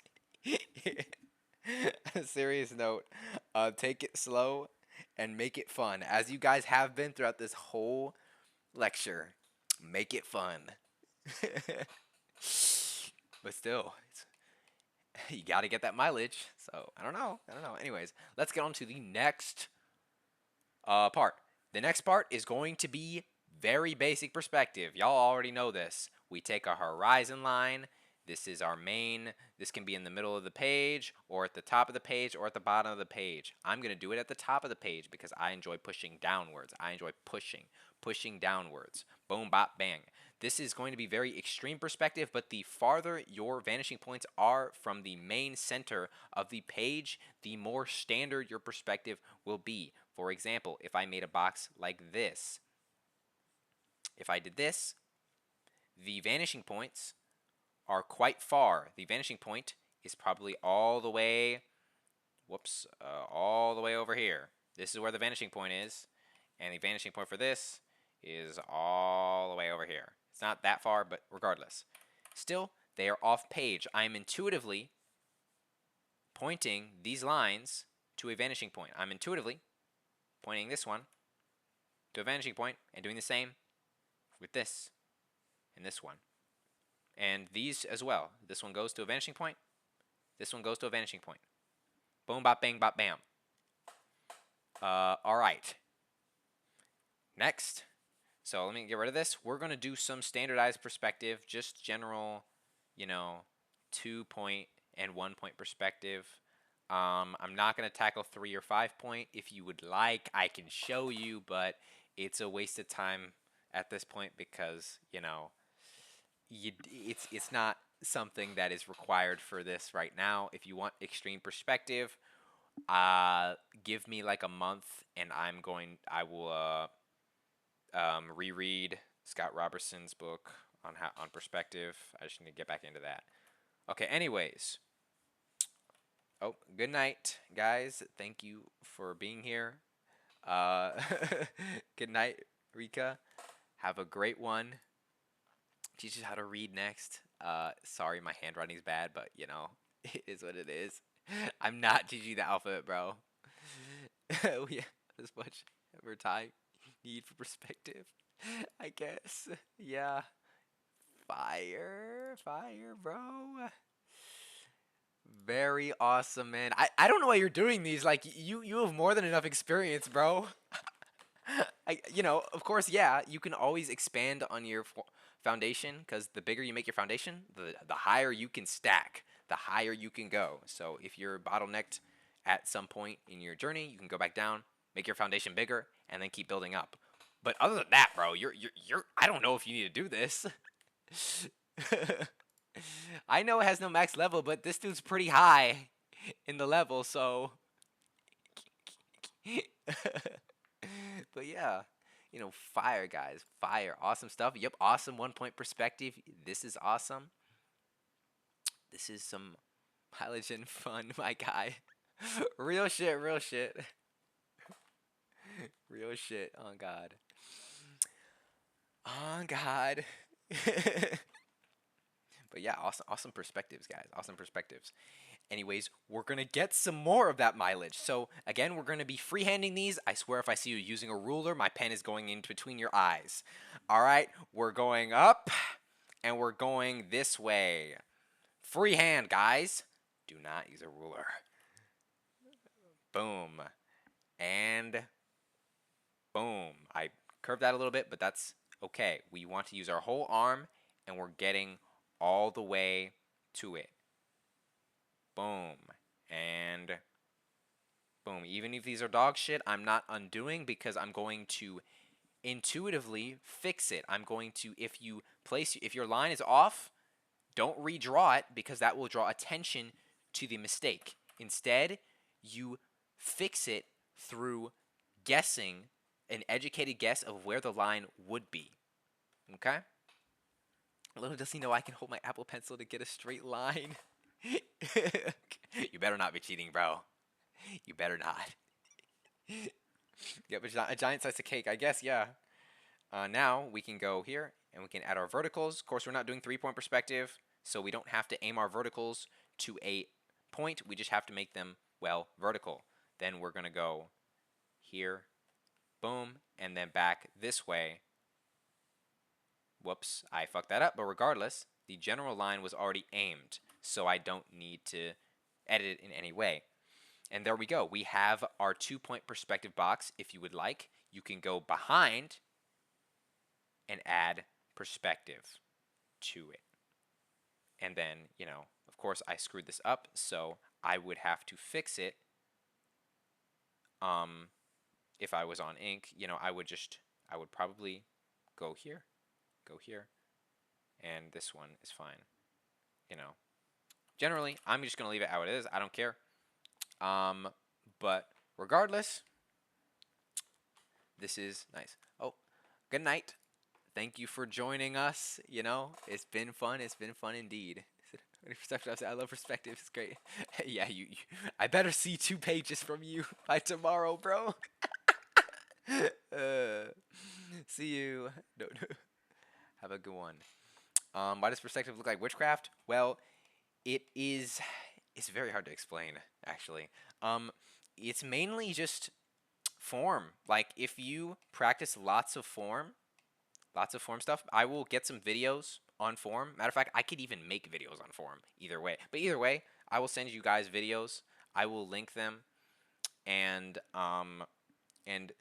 form is a great thing to study before you get to perspective, because perspective is just an extension of what form already is. It's just taking it and adding math to it.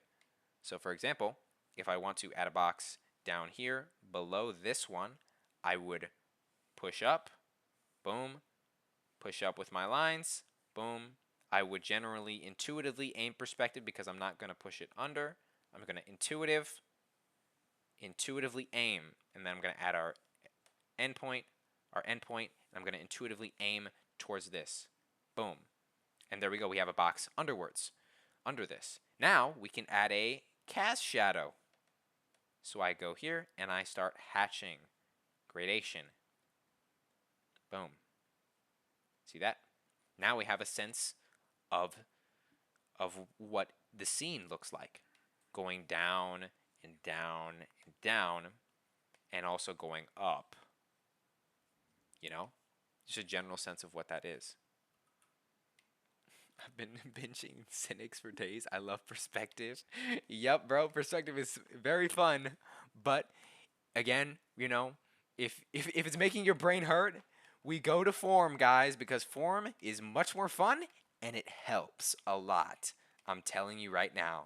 Okay, practice your forms, guys. Practice them. All we're doing right now is just basic 1 and 2 point perspective. Matter of fact, we can do over here, let's do a regular 1 point.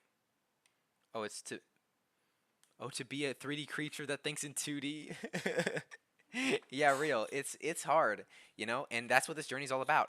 We are illusionists who take 2D things and imagine them as 3D forms, I'm a 3D creature that thinks in 2D and it sucks ass.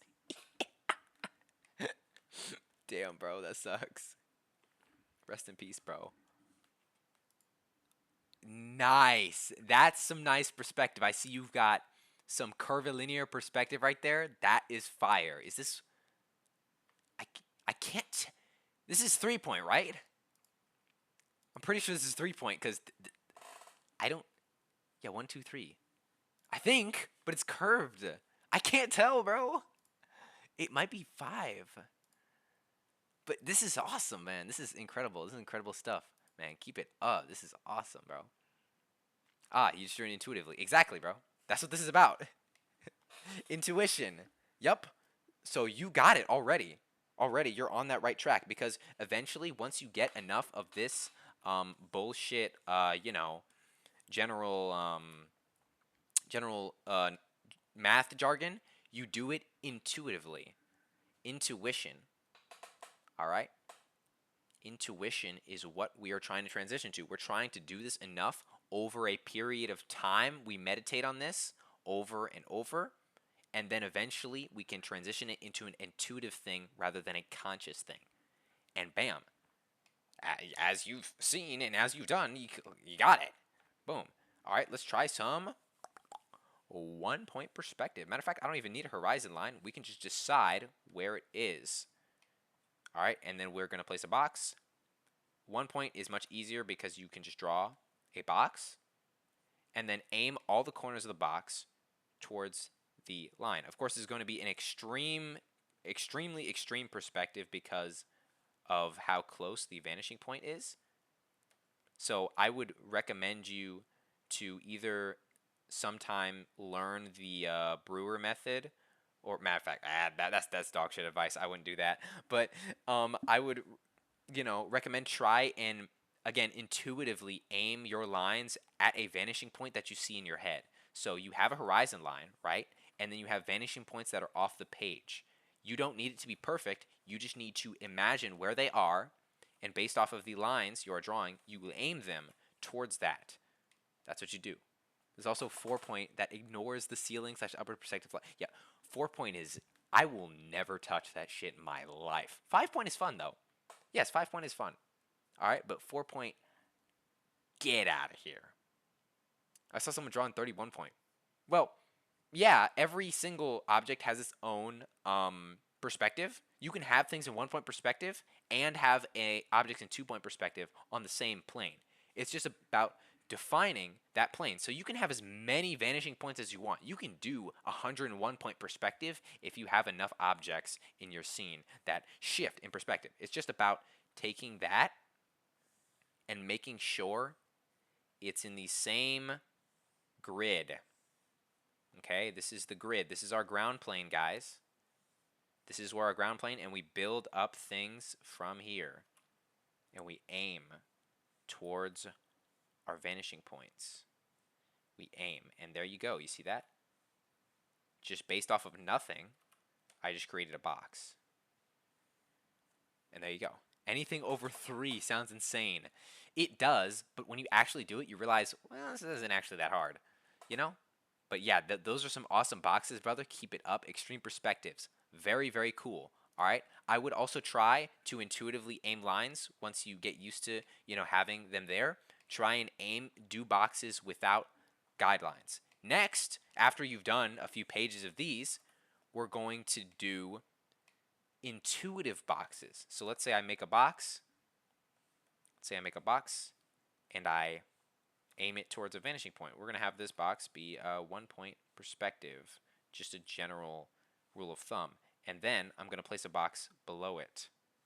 Basically the same thing, but regardless, I am making up a scene. And then over the course of this, I will take different boxes and I will rotate them in my desired perspective in the same general scene.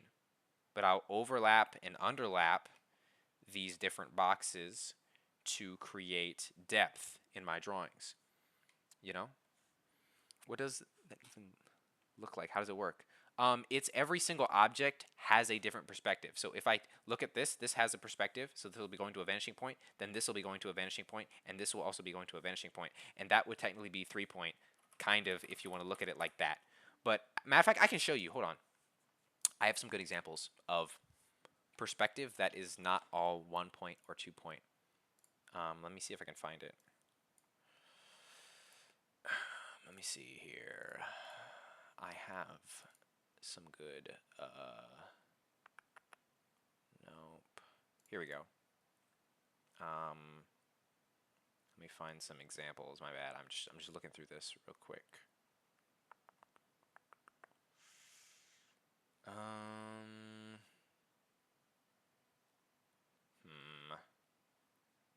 Where's a good example of perspective done with several objects? I know there was one in here that was really good. I could draw it, but I don't know if I'm gonna do that perspective right now. Sure, I could show y'all, but I don't know. I don't know. Maybe some other day. I will show y'all more advanced perspective. I don't know about that right now, but anyways, let's see here.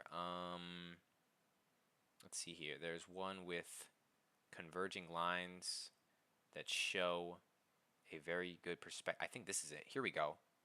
Boom, right here. This is a great example of good perspective, and perspective that is using different vanishing points from different objects.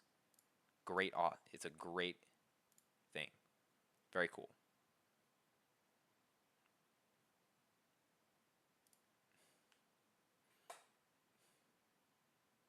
I'm talking about 31 point.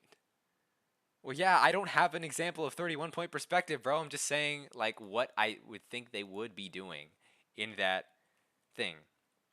Anyways, that's not how it works. All vanishing points go in a line. That's the horizon line. Well, yes, they do.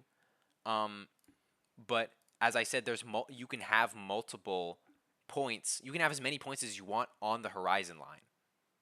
All right? So you can do 31 point. You just have to have, all your points will be on that horizon line. Of course, when you get to 3 point, it kind of breaks. I have to explore more of how that works. But regardless, intuitively aim lines to a vanishing point that you think is there. That's what we're doing. Yup, how to draw 31 point. Oh my fucking god. Yeah. That too. But, I think we can stick to 2 point, guys. I don't know if I, want to do fisheye. Crazy fisheye, bro. I don't know about that, bro. But anyways, the exercises are as is, bro. Do boxes. I don't fucking know, bro. If you already done 1,000 boxes, I guess you don't have to do anymore. But I'm just explaining. You want to be able to rotate your box 360 degrees. So let's say this box is higher than this box, so I'm showing the bottom of this box rather than the top. You've heard it 1,000 times. All that stuff. Okay, is that a chair? Nice. Nice. You placed it in you just have to expand your perspective. You just got to add more objects, add more stuff. I assume that's a chair, right? Toilet. Okay, gotcha. You got a toilet. All right, so you just expand out and continue going. Make sure everything's on the same plane and grid and everything, and you'll be good. You got it, bro. On the topic of perspective, guys, if you're doing perspective, make sure now you can add your cast shadows. If you're overlapping boxes and everything, add some cast shadows to where those overlapping things are. Add some value, apply shadow. You don't have to apply textures. I would mainly apply textures and cast shadows to your organic forms rather than your perspective drawings. But yeah. Yeah, we all becoming perspective masters. Real shit. Real shit, bro. Anyways, we do have another exercise. I think this is the last one. After your perspective boxes, you got your 1 and 2 point, and your intuitive boxes, just getting used to that and everything, we can cover now combining all 5 forms. All right, as we did here. Excuse me. But in a way to where we're adding and subtracting from them. So let's say we're going to take a box and let's add a cylinder on top of the box. In fact, let me just, not a great cylinder, but you know, it gets the point across. And then we can go over here and we can add a circle within this box. So for example, let's say I wanted to take this chunk out of this box. We would grab our contour, and over that contour we would go boom, boom, and boom. And it's just over the contour, or maybe that's not the way. Oh, whoops, okay. So, you know, over this, you would go through the contour. It's not the best example, but you're using this as your guideline for where you're placing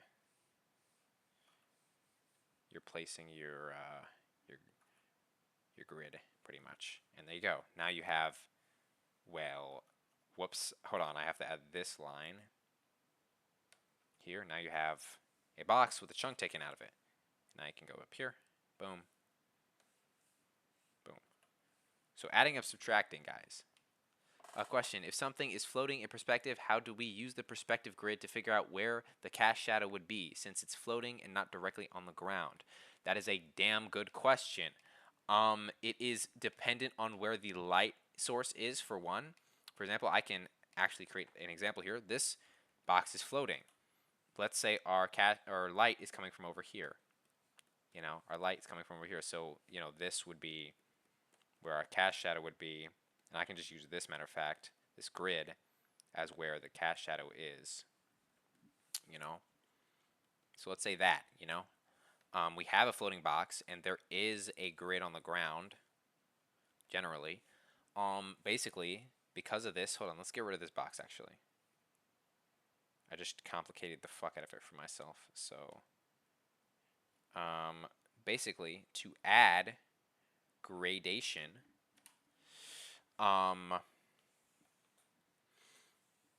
we define our ground plane. And I'm mainly just taking this intuitively, to be honest. Based on where the light is, I'm going this way. And I'm going here. And I'm kind of curving it in a way to where it's on the ground. Of course, you can use grids and stuff, but it's dependent on the rotation. Yeah, I'm like extending the shape downward until it reaches the ground, and then I would pretty much take these points and I'd say connect them. Connect these points. Of course, I'm sure there's a better way to do this, but regardless, I'd say that's pretty decent of a way. I'm not showing it off the best, you know, but regardless, you extend out the shape until it reaches the ground, and you add your shadow. I'd say that's pretty in the general ballpark of where the shadow would be. I'm sure there are better techniques. Yeah. You're welcome, bro. You're welcome. I'm sure there are better techniques to do this, but I have not fully explored the aspects of extreme lighting in perspective. I'm going based off of what I do. So, you know, take what I'm saying, change it, use it however you want. You can do research if you want, you know, learn these things yourself in different ways. And if somebody says something different and it's like, oh, this makes a lot more sense than what he said, then yeah, go with that.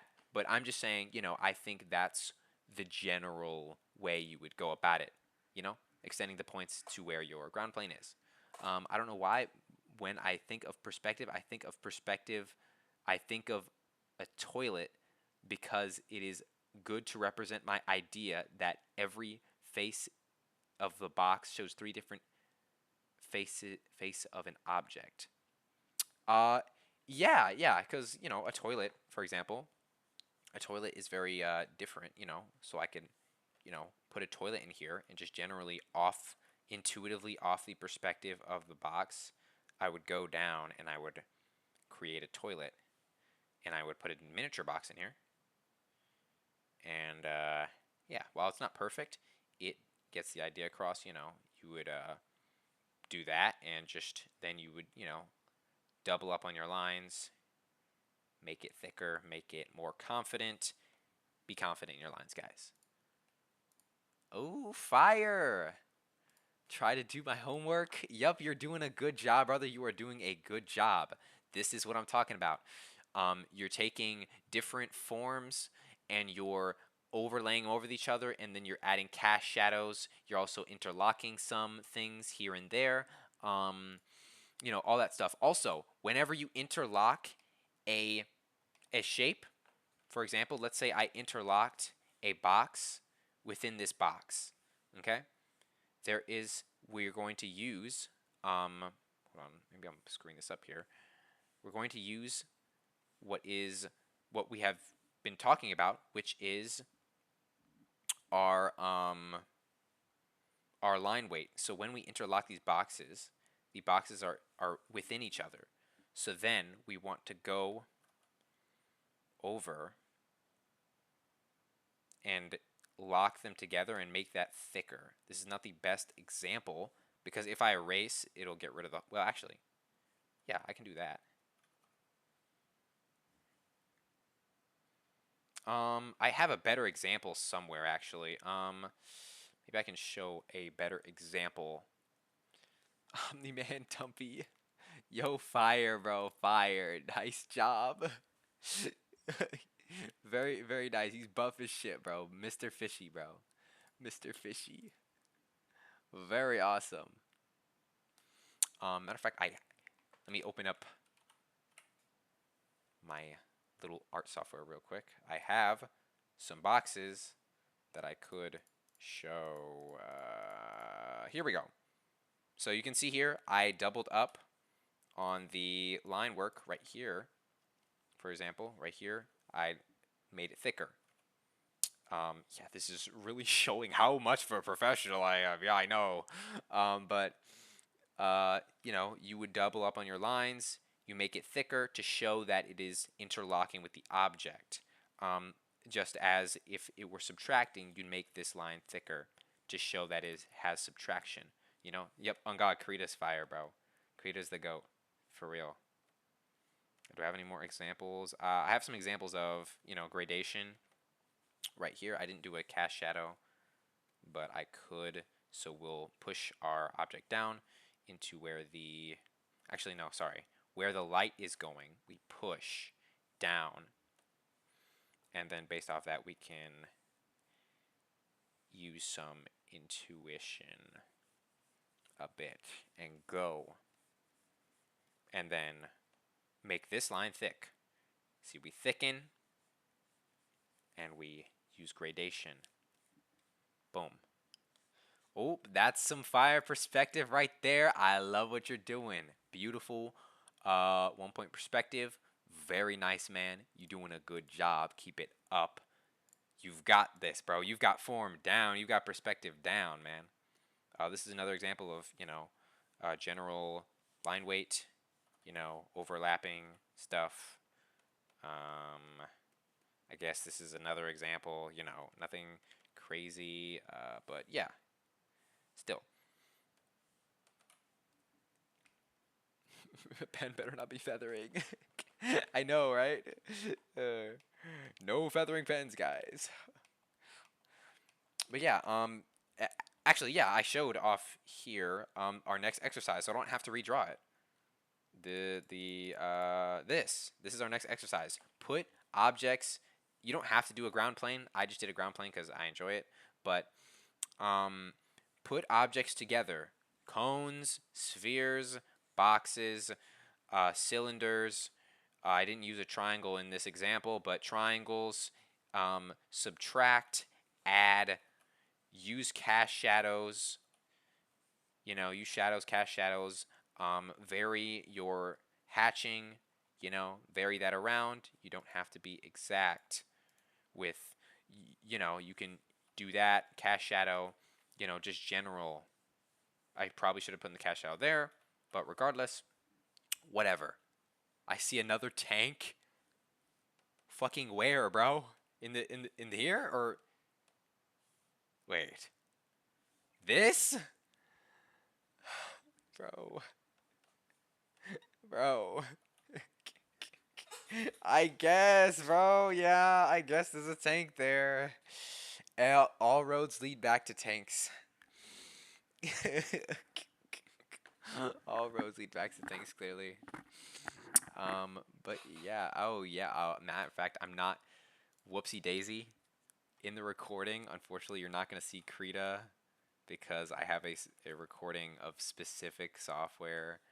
Unfortunately, but I can fix that. Grim, try not to accidentally draw a tank challenge. Impossible. My bad, bro. I'm trying, bro. I'm trying my best. I swear. I'm trying, bro. But yeah, these are great stuff.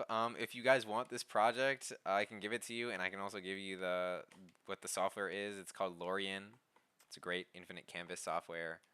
Yeah, tanks are fire. I love tanks, bro. Tanks are awesome. This is my first digital drawing, but damn, I messed up the perspective here.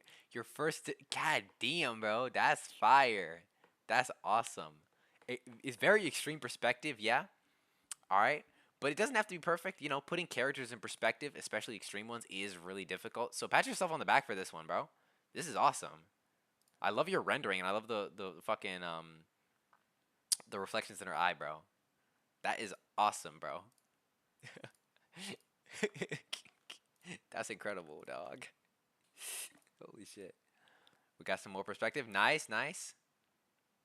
All right, putting spheres in, at the end of the day, every single one of these basic shapes can be put into a sphere put into a box, and then you can place any object within it, and now you can place that object in perspective. For example, I could put an object within this somehow. Blyat. Let me think here. Oh yeah, never mind. I got it. So let's say I want to do that, and I am just intuitively placing it in perspective. And there you go. You've got perspective. And that is in the box. And you can see generally that's, it could be better, maybe. It could be more accurate, maybe. But again, we're following the box's perspective. We're going, yep. We're going with just our general knowledge, and we're expanding, all about that. And then, of course, we can add some gradation. Sarah Klug, maybe, just general stuff. Yeah. Yeah, there we go. So, yeah, thank you. I feel 3 times smarter after stream. No problem, no problem, bro. I'm learning just as much as you, you know. I need to get better at all this stuff. I need to brush up as well. So this is a learning experience for me as well. Just trying things, going through my atrocious list of notes, and trying to decipher what I was talking about at the time. You get Reddit gold, Mr. Thank you, bro. Thank you. Yes, I made Hornet, bro. She's right there. The reason I made her is because I've drawn her maybe 10,000 times at this point. It's ridiculous. Cause I just have sketchbooks filled with Hornet, bro. It's crazy. All right, so yeah, exactly. She has a great design, bro. She's awesome. Love that shit. So yeah, I drew her a lot. Matter of fact, I could. A friend of mine was saying, hey, you should do a challenge of draw one thing 100 times. So I probably shouldn't do Hornet again. I should probably choose something different. because, you know, yeah, 250 Hornets. Maybe, who knows? I could do that. But still, you know, again, I did not at the time. I did not do much of this, so my Hornets aren't as good as they could be. I only did these first two. I saw how it was done, and then I did it, and then I did that again and again and again. Of course, I learned stuff, but I did not correct my mistakes. This is important. It's a hard and it sucks, and I know it sucks, but you have to point out your mistakes and you have to correct yourself by drawing it again. Exactly what you drew, no matter how big of an illustration it is or how small of a sketch, you draw it again and you correct those mistakes. All right? It is how to learn, guys. It's how to get better. You have to correct yourself. You have to make it, you have to, you know, see the correction. All right? Because if you don't correct and you keep doing this like I was doing and I've been doing, then your progress isn't going to be as fast as it could be. Of course, you know, speed doesn't, if you don't care, then sure, keep doing this. But regardless, this allows you to grow so much more. So I would, truthfully, I would try and consider this. You know? Extreme 31 perspective tank. That's not a bad idea. I'll you know, I'll write that down in the notes. Let's write that down. I'm gonna put it in the notes that I actually look at. I don't look at any of this. This is all for lectures, so I'm putting it in the notes I actually look at.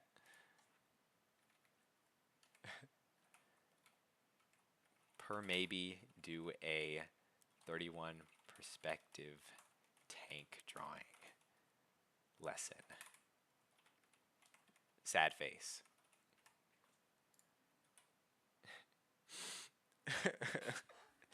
Oh, fire, fire. I love these interlocking forms and the perspective building. Very awesome, man. Love your again your cast shadows and everything. Those are awesome.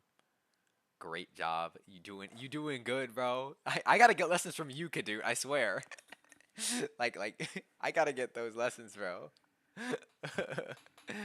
Should I draw it again or correct the mistakes in the drawing? If you can correct them in the drawing, but you learn a lot more by doing it again. I know it's hard and it does suck and I hate it too, but I kind of have to because I don't draw with pencil, so it's not like I can erase it. So I do it all again. Yes, redrawing helps a ton. So if you can do it again and you have enough willpower to do so, go for it. All right, because it will help you a lot. But yeah, the learning effectively stuff. I put a lot more in these notes the last time, man. I did not use this at all last time, bro. So hey, I'm glad I put some more stuff in here for y'all to look at. But anyways, you know, make that make that fucking that goal ladder, bro. Do that shit. Oh, we forgot about. I kind of forgot about the selling point of this class, which was dynamic visualization. Not gonna lie, you have you have more of the terminology. I'm working off your notes, brother. Well, I guess, but like, bro, you just have such a incredible skill to show off that it's really impressive, and I would love to, you know, try and replicate that. All right, it's just also, guys, there is push to talk. You can speak up. My bad for for not mentioning, but yeah, man, your skill is just awesome. So I would love to try and be as great as you are. So that's what I'm saying, you know, because um my as much as I try and teach and give good information and try to get the terminology down, when I put it into action, I don't have the results, at least yet, you know? I will continue doing it, and this helps because it gives me a roadmap, because I haven't, you know, I haven't been following my own lessons clearly. So, you know, it gives me a roadmap, gives me a perspective on where to go, because I'm as I'm guiding you guys, I'm also guiding myself. All right? So, you know, I can apply my own teachings and continue. But regardless, I really admire your work, man. So it's just like, what is this dude doing? That is so fire, you know? Is it possible to put images and videos and links in your application for the notes? I think so. Well, this Lorian. Let me try actually. Copy image. No, it's just notes. There is no imagery. I use another image or note take, mainly Obsidian. I use as a note taking thing. It's cool. It's just a learning curve though. It's not like crazy. Like it's like, oh, it's better than every other note taking software. But it's just it's cool how it formats stuff. So yeah. Also looking for critique and applying it to your work is important to grow. Exactly. That's why I made the little website because I want critique. So give me critique, guys. If you want to humble me, please do so. Give me critique on my work and be like, hey, this looks like dog shit. I would like to tell you how to do better, and I will listen to you. I will hear you out, bro.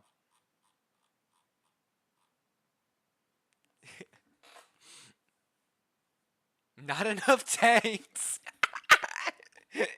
All right, I'll get on that, bro.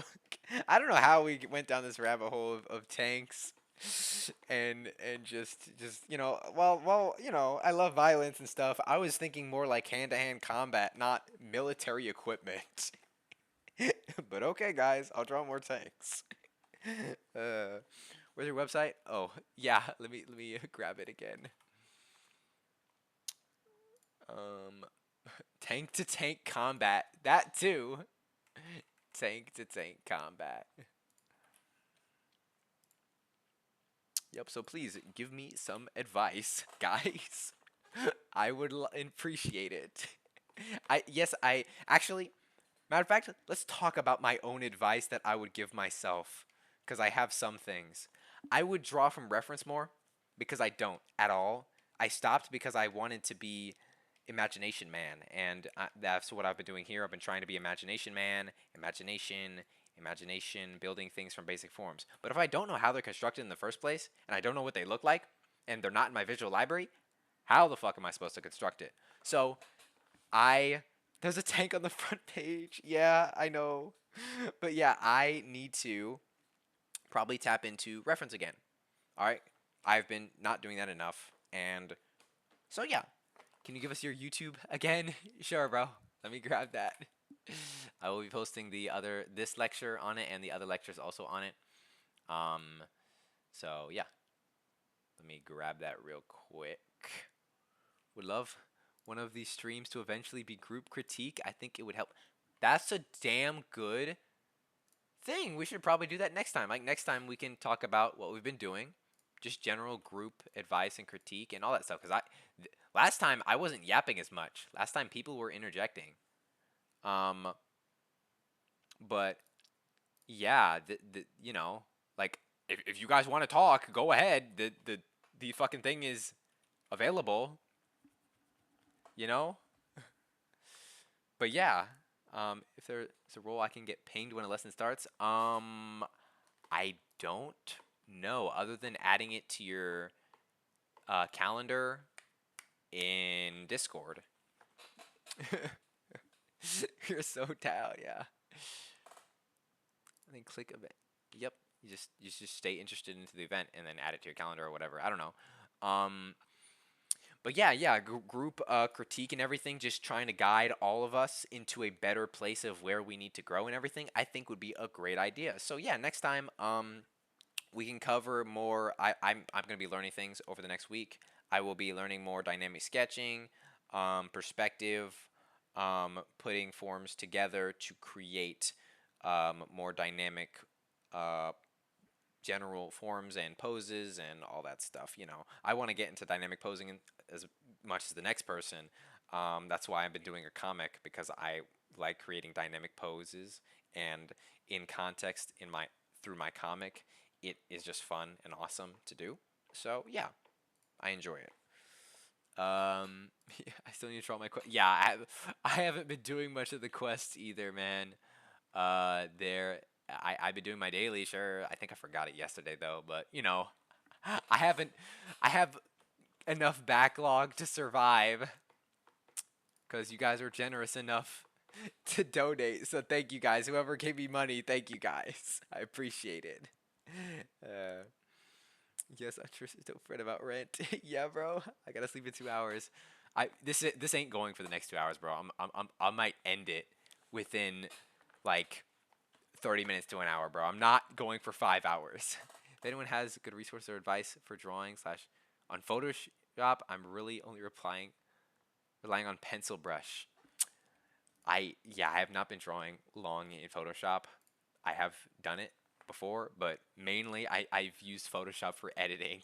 That is like the only thing I've done in it. So I don't know, bro. I'm so it's for it, bro. Then go to bed. You can watch the VOD after. It's only like the last like hour maybe at most. As much I enjoy this and I'm having lots of fun, so I might just sit here and yap to y'all or y'all yap to me about something, but regardless, that's pretty much everything to it. Other than visualization, I need to talk about the internal process of visualization. Oh, that's fire! Love what you're doing with the forms there.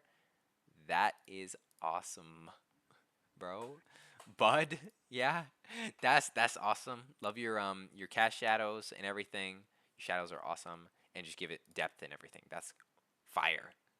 Does anyone know how to draw tanks in 31 point perspective specifically? Maybe next time. Maybe next time, bro. Don't worry. Over the week, I will encounter 31 point perspective tank drawings, and then I'll be like, "Hey guys, today we're doing it." And who knows? Can you teach us that at Extreme? Maybe. Okay. Maybe. I will see what I can do. All right. I'll see what I can do. I'm head out. Thank you very much for holding this. Love this. Thank you for being here, man. Appreciate y'all. Appreciate you for being here. Thank you for that mayo. You too. So have a good one. Have a good one. Have a good one. Next stream, I expect y'all to have this down. I want to see 100 point perspectives. Look, I'll jump into making full perspective scenes, bro. All right, I'll get on that terminology. I've been doing well, I have some techniques down, but it'll I'll get on it, bro. 250 point, bro. You could be the first to do it 31 point. I could be the first. It's a monkey quest. I'll be diving directly at tomorrow. Oh shit. No way. Did you try to learn Blender? I've been doing Blender for like 5 years now. Yeah, but right now I kind of use it off and on. I haven't done much 3D as of late, art and everything. But I should jump back into it. I know there's been a lot of updates to Blender and everything. So if everyone tried, brother, let's stop at 2 point. Or matter of fact, let's stop at 3 point. I'll give you all the benefit of the doubt. Okay? 3 point perspective, please. You got that fisheye? Oh yeah, that's fire. That fisheye is down, bro. Yep, you got it. The grid has to be massive because you if you want a decent like grid, you have to push your vanishing point so far off the page, especially with something like 5 point. If you want something that's not too curvilinear, and then yeah, you jump in, and that's awesome, bro. That's fire. -1 point perspective by tomorrow. Yeah, I have some -1 point perspectives in here. It's anything that's not in perspective, like this guy. Stick to 0 point. Stick figures are on the line. Yeah, exactly. Now fuck 3 point. Try. We're getting off topic, guys. We're a little far from. Tim was. Don't remind me of Tim, bro. Don't remind me of Tim. Don't even, bro. We were always on topic. Yeah. I know, but I'm trying to keep us guided, guys. I don't know how to take such like a super high resolution screenshot. I don't know if I can. Yeah, I don't know if there's a button for that. Oh, whoops, did I just fuck it up? I just did something. It's in full screen now. Export. Can I export as a can I export as a PNG? Let's see if I can export as a PNG. Boom. Let's see if that works, if that saves the whole thing. Oh, it just didn't save. Okay. Crazy. Okay. Export canvas maybe? Yeah, maybe. Like, bug tracker setting, export, save as. I can export it as an SVG file. So, if y'all know how to access that, yeah, I could just drop that, export the SVG.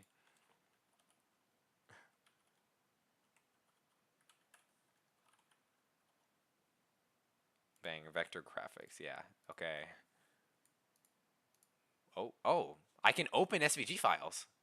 I didn't even know that. Okay. Well, here, take it. Whoops. Okay, I have to do it differently. I have to upload file like this and then go. Bam. Take that, guys. Oh my god. There you go. There's the whole notes. If you know how to open SVGs. It's an image, I swear. But yeah, let's get on the topic of, I guess, visualization, dynamic visualization. It's about, again, visualizing the contours, the form of the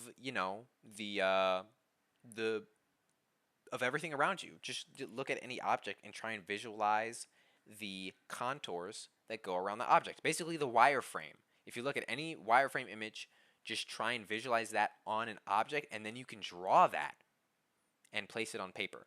Of course, it's hard to take your perceived,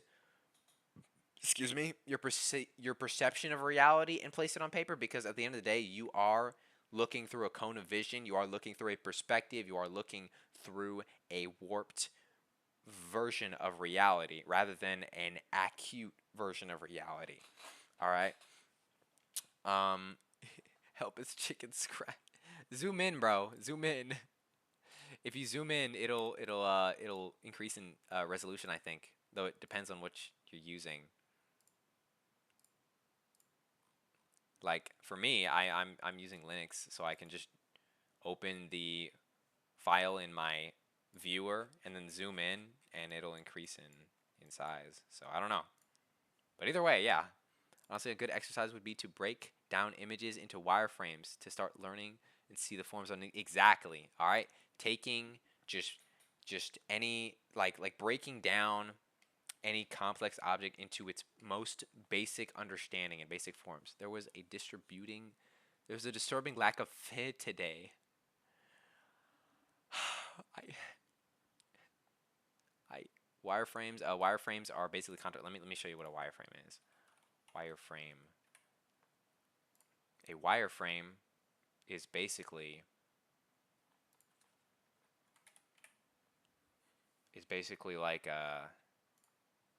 like this. This is a wireframe. It's the contours of objects. Oh, okay. But yeah, contours of objects, that's what wireframe is. You know, you visualize showing off what the object is without lighting or any. It's Adobe Illustrator. Adobe Illustrator, bro. uh,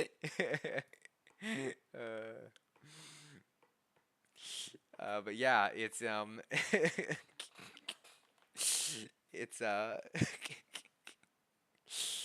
yep, it's like an object skeleton. Exactly, you got it, 100%.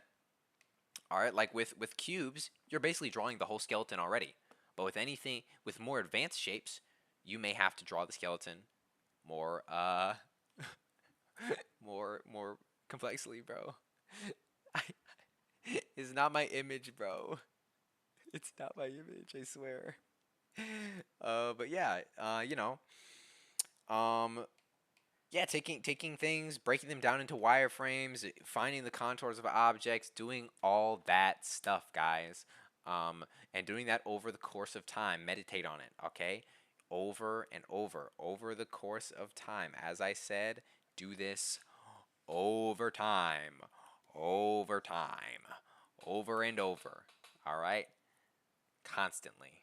You just keep going and you get that mileage, all right? Because over time, it's going to be created in your reality.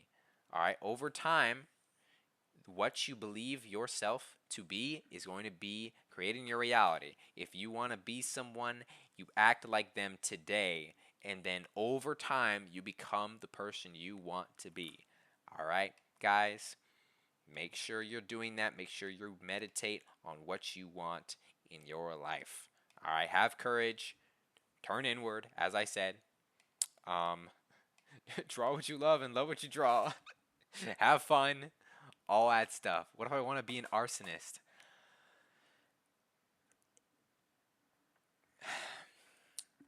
Um, Thank you for the interjection, Mayo. Fire is a type of art form. Yes, I love fire too. You know, I create I I like starting fires and stuff. You know, a really therapeutic thing I love is sitting by a fire and using the light of the fire as a reading light. It's genuinely awesome. You should try it sometime. It really grounds you in reality. Um, Anyways, yeah. If you want to be an arsonist, I don't know. You practice arsony. If you want to be an artist, you practice artistic stuff. You know. Well, again, it's over time. It's a meditative practice. That's what it is. All right. uh, yeah. If I manifest that I want to have $1 billion to create all my anime plots that I get in my head at 3. Yep, exactly. You believe yourself to be somebody who has $1 billion, and over time, you will get that $1 billion. Over time, life will change to get you that $1 billion. Matter of fact, let me tell you something I learned recently, okay? This is you today. This is you when you've achieved your goals, all right? Okay? Whoops, I middle clicked with my goddamn stylus again. Okay, there we go. Oh, it's gone. Okay. Okay, this is you today. This is where you achieve your goals. All right. Basically, how do you get from here to here? All right. Yeah, I drew you, bro. Don't worry, bro. I got you. I drew you, bro. So basically, the curve looks like this. This is basically what life is. When you set a goal, this is what you're probably going to experience. All right. Basically, you go up. You may go up first or you may go down first. It's either or. When you set your goal, maybe you go up. Oh, I got a promotion. I have more free time. I really enjoy doing this. Then, oh, you go down. Oh, my dad died. Oh, I just hit a tree with my car. Oh, I'm really sad today. And then you have to get through that. This is the point where all your traumas come out, where all your inner demons try to escape. Because if you want to be this person, you can't carry the trauma and the stuff and the problems you have today here. So this curve is how you get is you becoming going to call my dad, tell I love yeah. This curve is you becoming the person you want to be. So, um, let's say this is you. You are a glass of water. All right, this is you. You got water, and there's dirt in the water. This represents your shadow, your traumas, things you don't like about yourself, the problems you see in your life. You know, all the bad things. Your shadow, basically. And what this does when you go up here and they go down, going through here, these are where your growth is happening. This is when more fresh water gets poured into your glass that is you. This is when you experience growth. Then the trauma and everything, the dirt, gets stirred up and it floats out.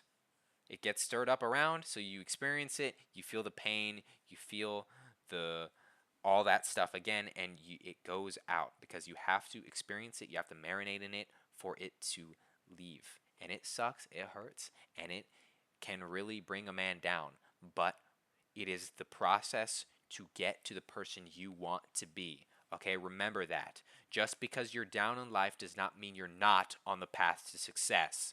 We often interpret this as failure. This is not failure, this is a part of becoming successful. All right? So when that fresh water gets added, things get stirred up, and you start to experience those bad things again, and you go through them, and you solve them, and you become a better person. So then you go high again, then you go down, and then maybe eventually, over time, you become the person you want to be. You become your best self. You become the person, the successful artist, the multimillionaire, the whatever it is, okay? And maybe these, you have to lose some things, all right? You have to lose things. Things that do not allow you to become the multimillionaire. Things that do not allow you to become the successful artist, okay? Things, it could be anything from a significant other, not them dying, but you just losing them as a relationship, or something as simple as, maybe not simple, but something as internal as a trauma. It could be external or internal. It could be, because you set this goal, you are going to lose things along the way. And those things that you lose are things that were holding you back from being the person you want to be. Anyways, let me look at this chat. What y'all talking about? It's like fishing. Sometimes you get fined, but then you get fish. Yeah, I guess. You're true. True. Your life is never going to stay down. Stay in there, guys. It'll go up. Exactly. It's all a part of the process. Just because you're down does not mean you won't go up. All right? You stay in for the ride. You remind yourself, hey, this is a part of me becoming my best self. And then you ride that wave. All right? Got me feeling kind of motivated? Exactly, bro. Go draw 100 boxes. Get in there.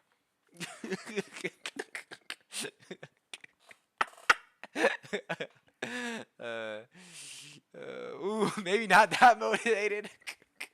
All right, well, I don't know. Draw Hornet or something. I don't know. Draw something you enjoy. I'm just playing, bro. I'm playing. All right, don't take everything seriously, bro. I'm playing with you. Draw one box. Nah, just draw Hornet in 5-point perspective. It's not that hard. You can do that.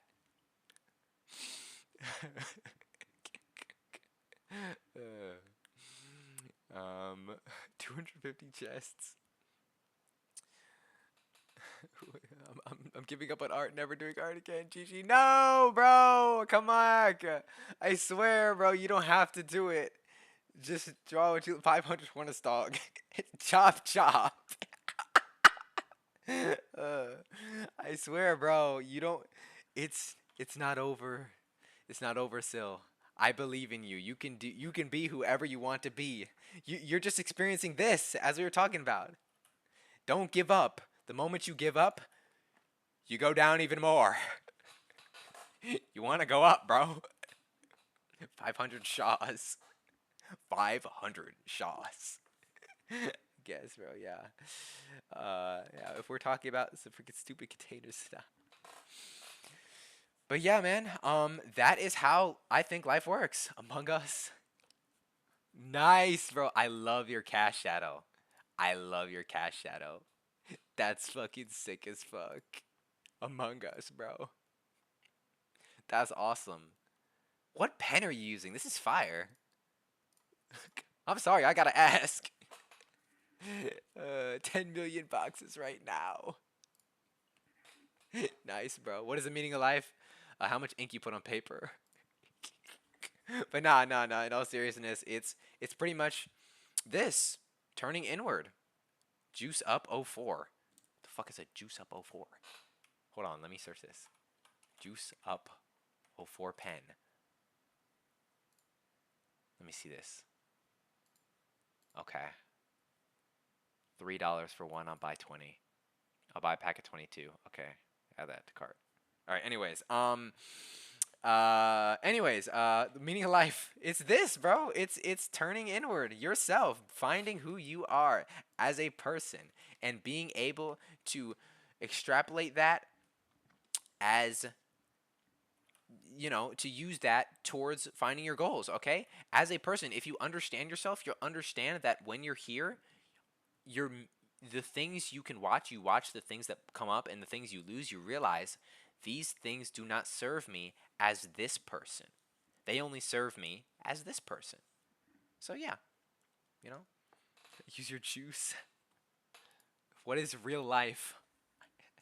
Real life is merely your own perception. All right, it can be whatever you want it to be. Just look, through your lens that is your eyes. I think with this group we can make one amazing chaotic YouTube channel that falls out after blowing up. Yeah, real shit, bro. I only know boxes. Real life is boxes. Hey, go ahead, bro. Envision life as just boxes. That's a good exercise. Matter of fact, you look at your house and you're like, or the internals of your house. Your regular house is probably pretty easy to. The outside of your house is probably pretty easy to vision as a box, but the inside, take everything, turn it into a box, or just draw it as it is, but turn it into a box first, and place it in the perspective that you're looking at. Grim will get canceled. Bro.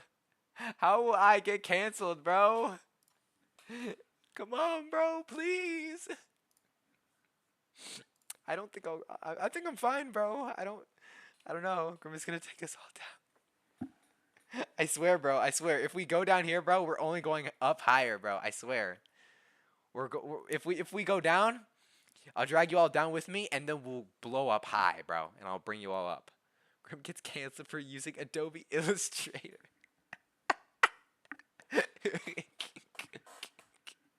My bad, bro. I didn't know I couldn't do that. Yeah, riot, bro, riot. Uh,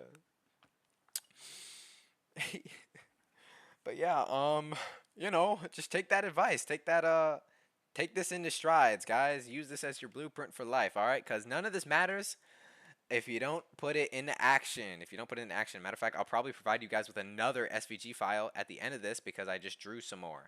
So yeah, matter of fact, I'll explain this. The curve of life.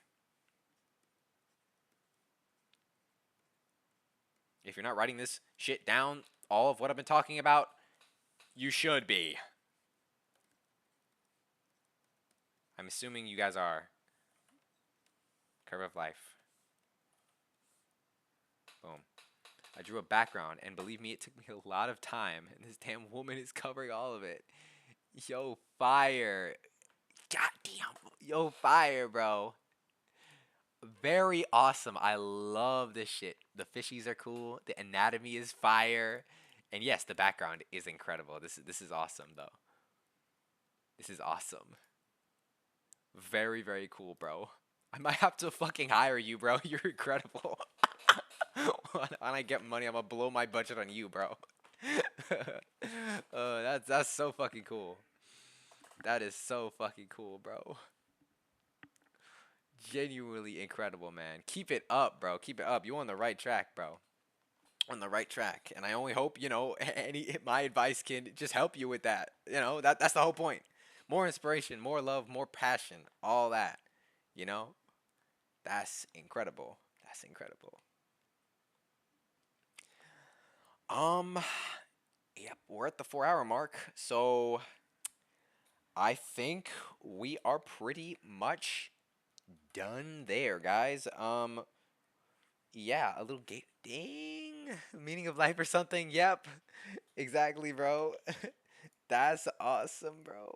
That's fire. Stay hydrated. Cancel Caprizi. I swear I did it, bro. Well, good night, bro. Good night.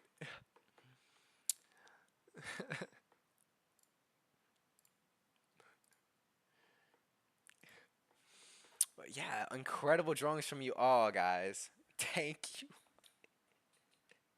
Yeah, you're welcome, bro. You're welcome. I'll send you a tank shell in the mail. Fucking hell, bro. Good night, y'all.